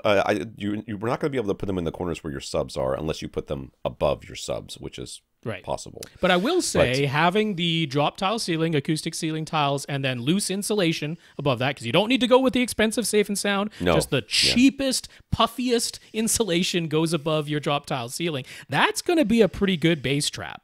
So you don't have to go particularly nuts, but I would corner bass trap in here. Yeah. So for the receiver, he's planning. I didn't skip one, did I? Nope. No, okay. He was planning on sticking with a Denon for simplicity's sake. He doesn't particularly want an external amplifier, but if he's going to end up expanding to Atmos and he's considering having front wides, he found himself looking at the X3700H, but 6700H. 67H, sorry. But also the expensive AVR A110 if he actually wants to power 13 speakers all from the receiver itself. So we recommend he should get. I recommend you wait. Yes, yeah. I mean, this room is still under construction. There are Remember new when models. I said buy the screen last? I think maybe I meant buy the receiver last. Yeah, there are new models on the way that will almost certainly have more than one HDMI 2.1 input, although with a JVC projector you don't really need it. But why not be a little bit more future-proof? But, I mean... Yeah, my honest take on this is that I wouldn't go for all 13 amplifiers built into the AV receiver. It's a huge delta in price. If you want the ability to do 9.2.4, which I think is still more than you need, but would be fantastic, the notion of adding maybe, say, a 5-channel Outlaw amplifier so that you have the 2 additional channels you need and you could power your front 3 speakers with that, take that load off of your AV receiver, you're going to have an equipment rack that's not going crazy overboard. I think it's way less expensive than getting the one AV receiver that has 13 amps built in and will actually give you some performance benefits in that you're taking the load off of the 11 amplifiers built into the AV receivers. So that's how I would come at it. I would, and most people were trying to talk them out of an external amp. This is like a reasonable addition, and that's the way I would do it. Right. You can get especially if you're just going to be powering. Well, I mean, I know Rob just said the 2-channel. I mean the Outlaw amp, but you can just. I mean, you could just add a 2-channel Class D and power your rear heights power with your that. Overhead. So yes. That would be in my system that works just fine. In your system, it will be. We saved him so much money on screen and stuff that I think the 5-channel Outlaw is justified. So what should he get for a battery backup? He looked at APC AV products and everything is gone. What happened? Are there any good options from APC anymore? Yeah, they like totally discontinued their entire line. We don't know what's going on with them, so we're now recommending their computer products. Well, yes, their gaming performance back UPS Pro units in particular, the gaming performance ones. I would point you to the APC back UPS Pro BR 1350 MS, and it's important that it is the BR at the front and the MS at the back, because those are the current ones. We do know that the whole idea is they're transitioning everything to pure sine wave and getting away from the stepped approximation of sine waves, because the whole thing's have these power factor correction power supplies now that don't act very well with the stepped approximation. So that's what's going on, but we don't know if the AV centric products are coming back. But APC is still making great battery backups. The BR 1350 MS is $180, and that's the one to get. All right. So anything else you've forgotten to consider? Yes. The first thing that comes to my mind is do not forget that you don't want a power outlet installed behind your projector or in the ceiling or something like that. You want there to be a you plug into the wall behind, or it'll be above your ceiling, above your drop tile ceiling, but there'll be a plug back there somewhere. You'll plug into that. Romex will be run to behind your equipment rack, and then there'll be a male inlet. Male inlet there that you'll stick another power cord that goes into your back UPS thingy that we just talked about. That's right. So that you can battery back up your projector. Instead of having, the other option is that you buy another one and put it in the ceiling, which would be silly. But all we're talking about is an in-wall extension cord. That's really all we're talking about is an in-wall extension cord, which just means you have a male inlet that sits behind your equipment rack, and that way you can plug your projector into your battery backup without just an extension cord. So that is definitely the thing. Color either, so I guess we didn't talk about wall gray. Color, so. Just paint your walls gray. That's easy. Sherwin-Williams has a completely neutral gray. Just look up their gray screen and then get whatever shade you want. And then as for an equipment rack, because you didn't ask if we have a recommendation there, again, Peerless. From B&H Photo, Peerless has an equipment rack that is not crazy expensive, and that would be where I would point you. Right. I'll just something happened. I gotta scroll wait, there it is. I think I found it. Oh yeah. Okay, here it is. Boom. All right, there's your thing. All right, Lance. We're finally done with whatever his name was. I can't even remember. So welcome back to the rest of you that didn't want to listen to an hour worth of somebody else's questions. That's right. Thank you. Hey, Mike. That's how it goes. Look, we have one guy on YouTube who just keeps watching it over and over again. Just keeps liking it from different accounts. I think so. The fun thing about you can actually, and I actually was thinking about doing this one time. We should just encourage all of our listeners to go to YouTube and dislike a video, like pick a video and just dislike the heck out of it, because YouTube doesn't care. Like that's just as good to them. Like they care about engagement. They don't care if you hate it or you love it. They just want to see that you're engaged, and we just want to see how many dislikes we can get on a video. I think that would be fun, but maybe it could be this one. I don't care. Lance, what's up, Lance? Lance says he's been into home theater for 20 years. He's had his dedicated 14-foot by 19-foot room for the past 14 of those years. The ceiling extends up to the roof line, 12 feet at its maximum. The A-frame shape creates slopes on the left and right sides. He's made some upgrades to his system over the past couple of years. A monoprice monolith HTP1 processor now handles a 9.2.6 configuration, powered by the B&K amplifier that he's owned for many years, plus a new Anthem amplifier. So the man's got some amps. He upgraded to RBH Signature SV speakers all around. Oh, that sounds very nice. It does. With Def Tech ceiling speakers. His subs remain a pair of PC12 Plus cylinders that he's had for many years now. I also have PC12 Plus. No, NSDs. Whatever. I don't know. Yeah, he's got more powerful than yours, Tom. Yeah. I don't like this man anymore. Both subs are towards the front of his room. That's because of layout restrictions. He has doors in both of his back corners, and since he went for 2 rows of seats, there isn't enough space behind the back row for any subs on the back wall. The room is quite heavily treated with absorption panels on the front and side walls, plus additional combo panels on the side walls and back wall. So we've got some images here. Got some photos to look at. Nice yellow room, which I will tell you, yellow is my color. I can't wear it because it looks terrible on me, but I just love yellow. Like I would paint my entire everything yellow if I had the option. I like yellow.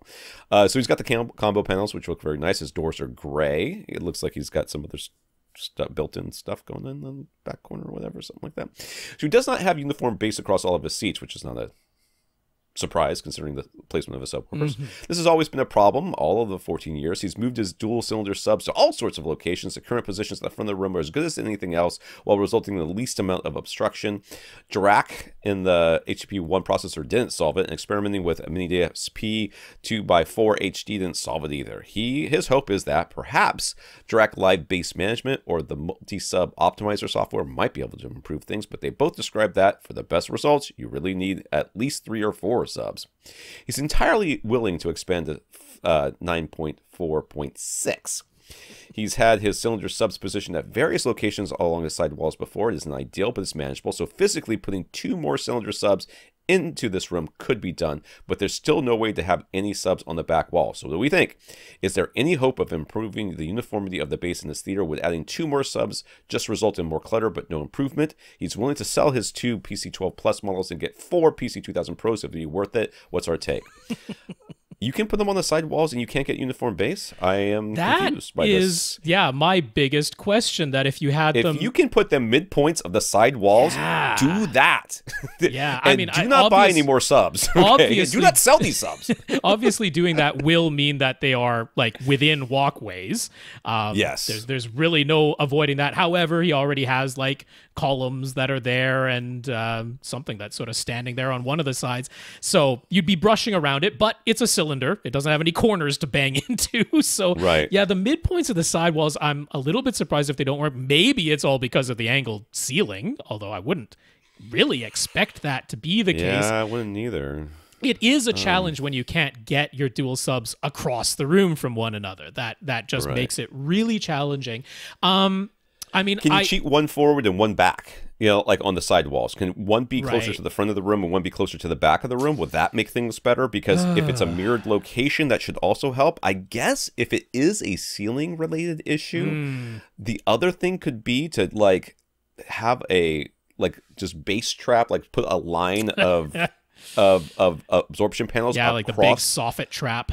Yeah, right there across that pinnacle point could maybe absorb whatever it is that's giving you issues up there. I mean, it would be weird, but it probably would look okay as long as you did it right. I mean, given how treated the rest of this room is, it wouldn't be out of place. Yeah. Golly. So I mean, like Home Theater Guru, you know, the sort of manual method of experimentation with positioning and delay. Now, to get it across 6 seats, is that a lot of trial and error? That's so much trial and error to try and get that uniformity. But it's a method that might work. It's just, I do see positioning, just physically positioning 3 or 4 subwoofers in this room when none of them can go on the back wall is a challenge, right? There's no way, right? It's just a physical challenge to try and make that happen. There is more mathematically that you can do once you have 3 subwoofers or 4 subwoofers with the multi-sub optimizer software. So it's not out of the question. There's absolutely no reason for you to sell your 2 PC12 pluses. If you wanted to add 2 PC2000 Pros, they would be perfectly fine working alongside your existing PC12 Pluses. There's really no problem with that. So if you really want to do multi-sub optimizer, or pay the additional price for that Dirac Live Bass Management, because that is sound field management. It's their version of it. You know, it's just brute force trial and error, but all calculated by Dirac. They will work better once you have more subwoofers. None of them are going to be ideally positioned, but it'll just give them the ability to make that much more changes mathematically by having more than 2 subs. So it's not out of the question. Yeah. So he's got them in the front, left, and right corners. Front, left, and right corners, essentially. Okay. Yeah. For many of your bass frequencies, these are co-located. Indeed. Basically, because this is not a huge room. it's just not a very big room, and if you're within a quarter of the wavelength of the of the sound that it's creating, it's considered, as far as the bass is concerned, it is just as if you had stacked them on top of each other. He did say in his email, could anything be done by having 4 subwoofers all on the front wall? And the answer to that is no. Even multi-sub optimizer and Dirac Live Bass Magic ain't going to do anything with all 4 on the front wall, so don't do that. But yeah, if you could at least get a third that is as far away from these front 2 as possible, mathematically I really feel like speaking, if you could just put these 2 on the side walls. Yeah, middle of the side walls. You really can. Yeah, even if they're like one's cheated forward, like take the center point of the wall and then cheat one forward and cheat the other one the same amount back.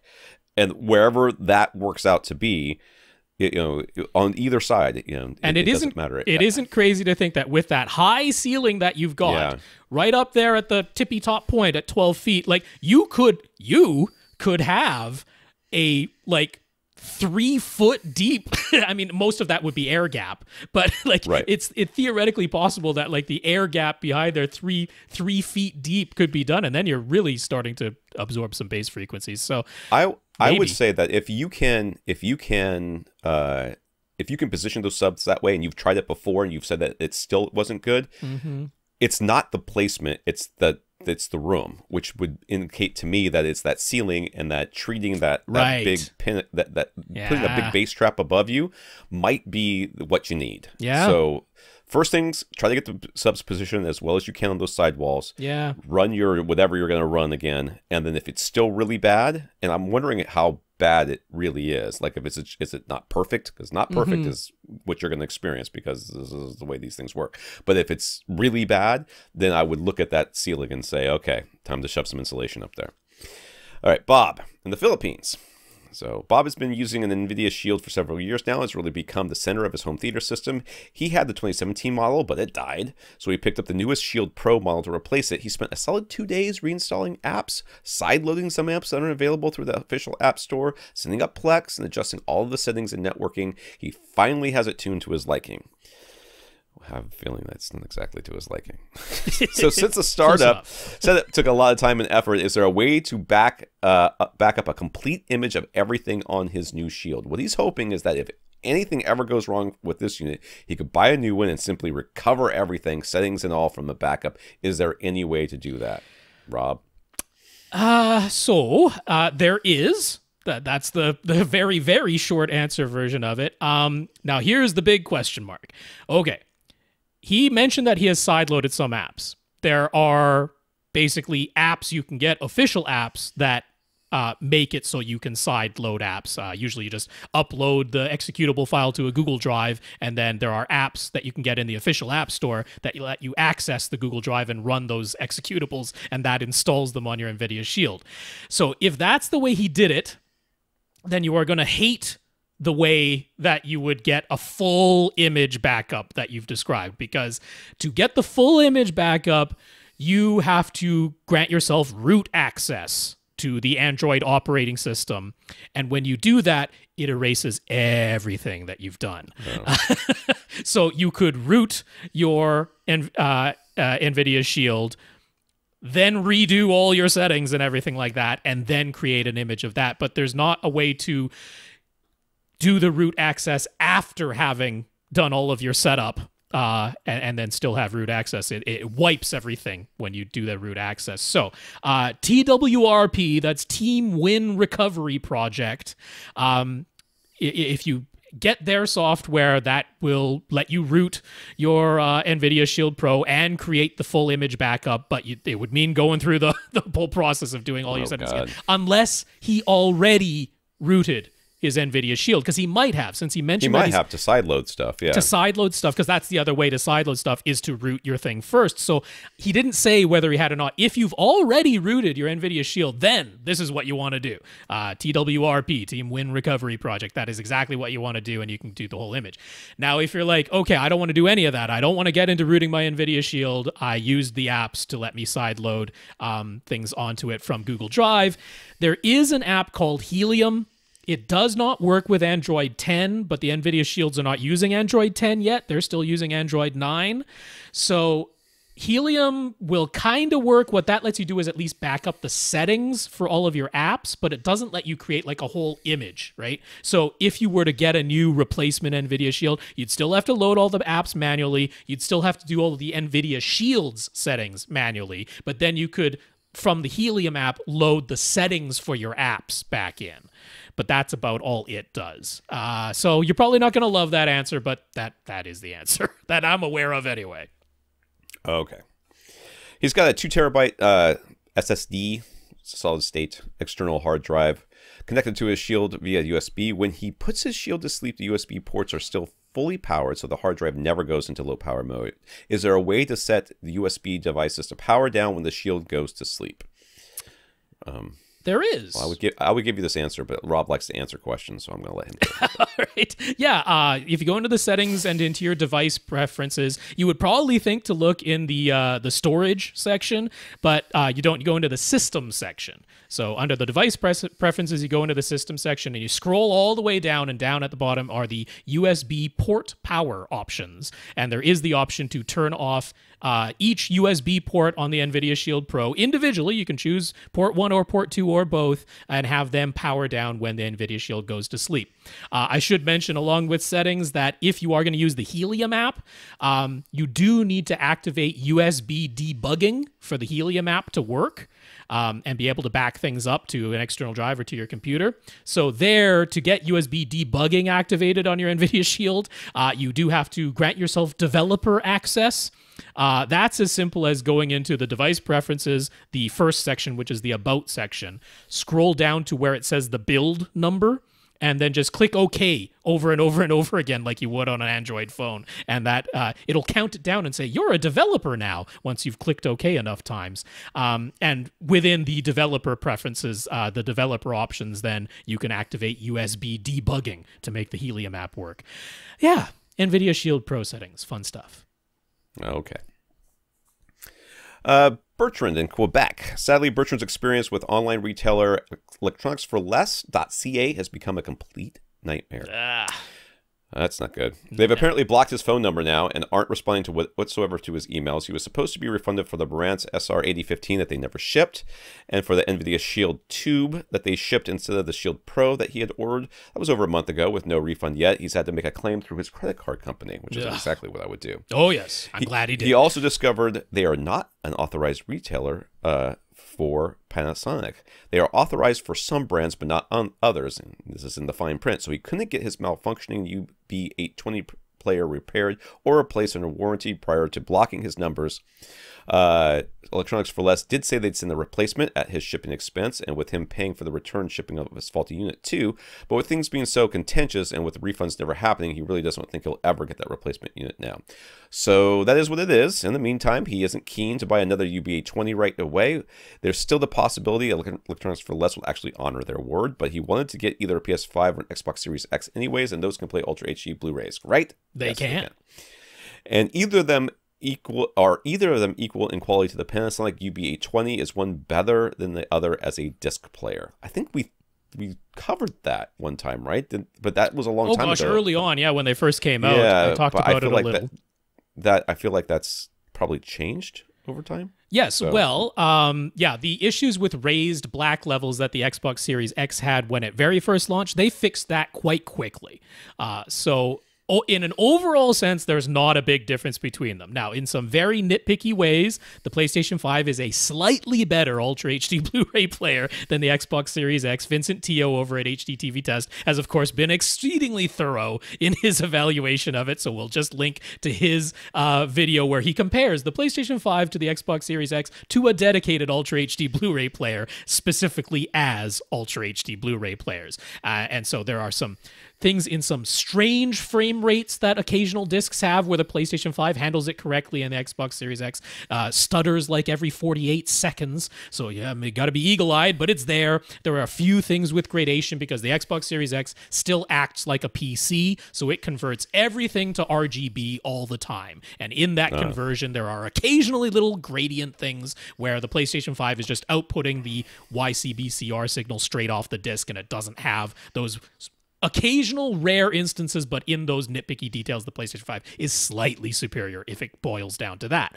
Are either of them equal to the UB820 from Panasonic? No, because neither of them does Dolby Vision from Ultra HD Blu-ray discs. And you're going to say, hey, the Xbox Series X, it does Dolby Vision. Yes, it does, but not from Ultra HD Blu-ray movie discs. It just won't do Dolby Vision on those, which is silly, but neither of them does it.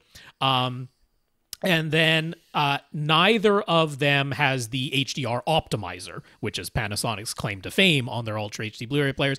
But we know that Bertrand has an LG OLED, and you really don't need the HDR optimizer. It's got its own frame-by-frame dynamic tone mapping if you want it. So that's not a big downside. So if it really boils down to it, then the PlayStation 5, I would choose the PlayStation 5 anyway as a game system because the controller is superior and it actually loads games faster.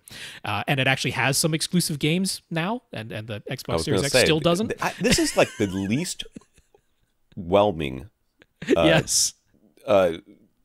Game console release ever. Usually there's like, here's a console and here's the exclusive games we've got that you want to play everybody's list. Like, finally, Resident Evil Village or whatever it's called came out for the PlayStation 5, and everybody's playing. It seems to be playing on the because there's nothing else to play.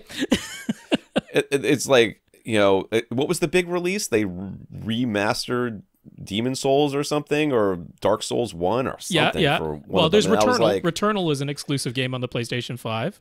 That looks pretty good. Maybe that's the one that does look pretty good. Yeah. But who's got the time? That's my thing. They're like the runs are like 4 hours long and it doesn't autosave. Yeah, but truly, I'm not sitting here. truly, for the game system, it comes down to which games do you want to play? Because the Xbox Series X will have games coming out for it, and if what you want are Microsoft first-party games, then that decides it. Because there's not enough separating them as Ultra HD Blu-ray players for that to be the true deciding factor. So yeah. All right, last one. Yes. Keshaun said after we went on a bit of a rant last week about the term channel separation, Keshaun agrees it wasn't really the correct term to describe the difference he heard when switching from powering all of his clip speakers with an AV receiver to separates. What he tended to say was that he can hear better separation distinction between individual sounds coming from any given speaker. Mm-hmm. So what is that called? And is that something separates might actually do better compared to an AV receiver? So that would be dynamics more than, I guess, what I would call it. Well, I would call that delineation. That's the term I would use. Delineation, dynamics, yeah. And honestly, the term separation is perfectly fine to use there too, because it's just the channel part of it. Yeah. What we're talking about is like if you go to a live concert, let's say a live orchestra or a live choir or something like that. In real life, most of us, the brain has the ability to like key in on one particular instrument or one particular voice, right? And sometimes it's very difficult to do that when it's played through a speaker system. But the more resolving speaker systems allow you to do that. It's that same similar experience to the live performance where like, I just want to focus on that one particular instrument or voice, and you're able to delineate that sound from the others. It's not all smeared together. So he's describing that type of difference. Those individual sounds are more distinct from one another. So that's not channel separation. That is delineation or separation of instruments or voices within that one speaker. And that is a real thing for sure. Yeah. And I mean, to me, it's more often within the realm of what the speaker can do. It's usually the speakers. Yes. That's the deciding factor there. Yes. And you could make the argument that a noisier amp section will hide some of this delineation that you're experiencing, and that could be the case. I don't think so with clip speakers. Interestingly, because the thing is, he was powering 9 speakers, all from an AV receiver before.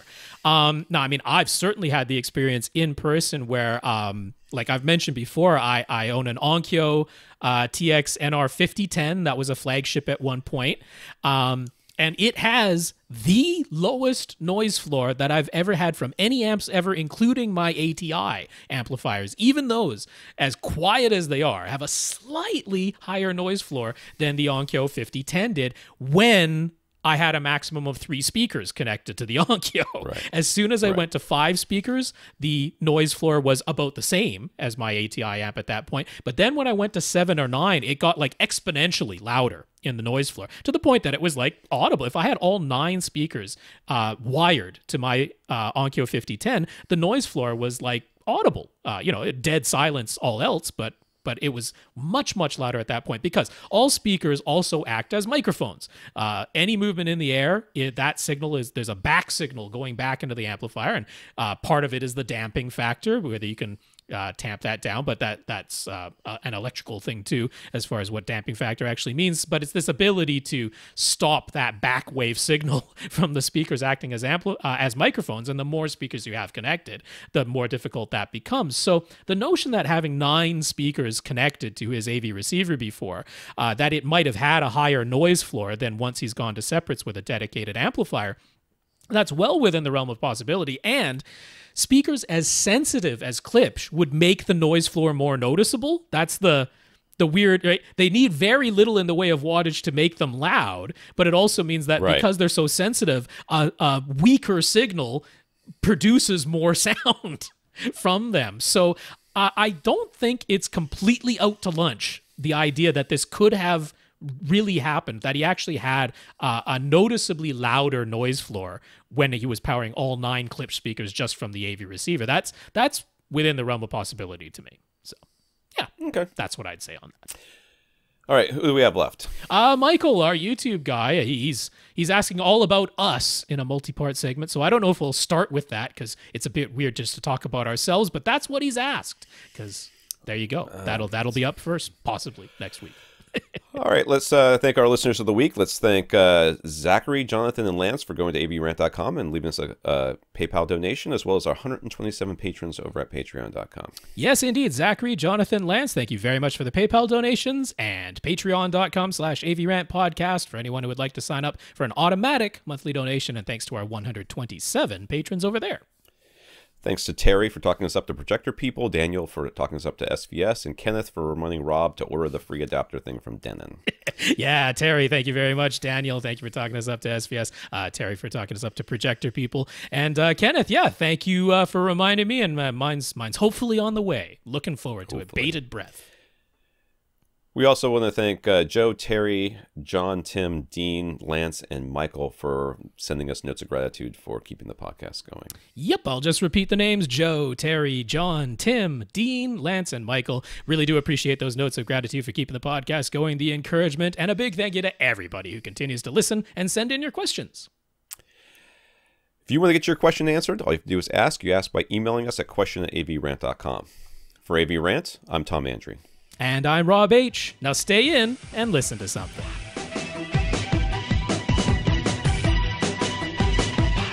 Want your question answered? Send it to question@avrant.com.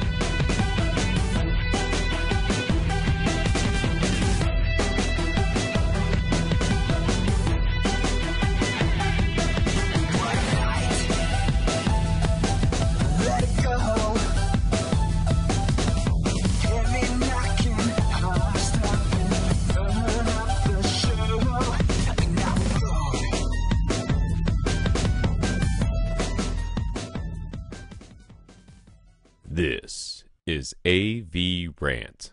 Now go out and listen to something.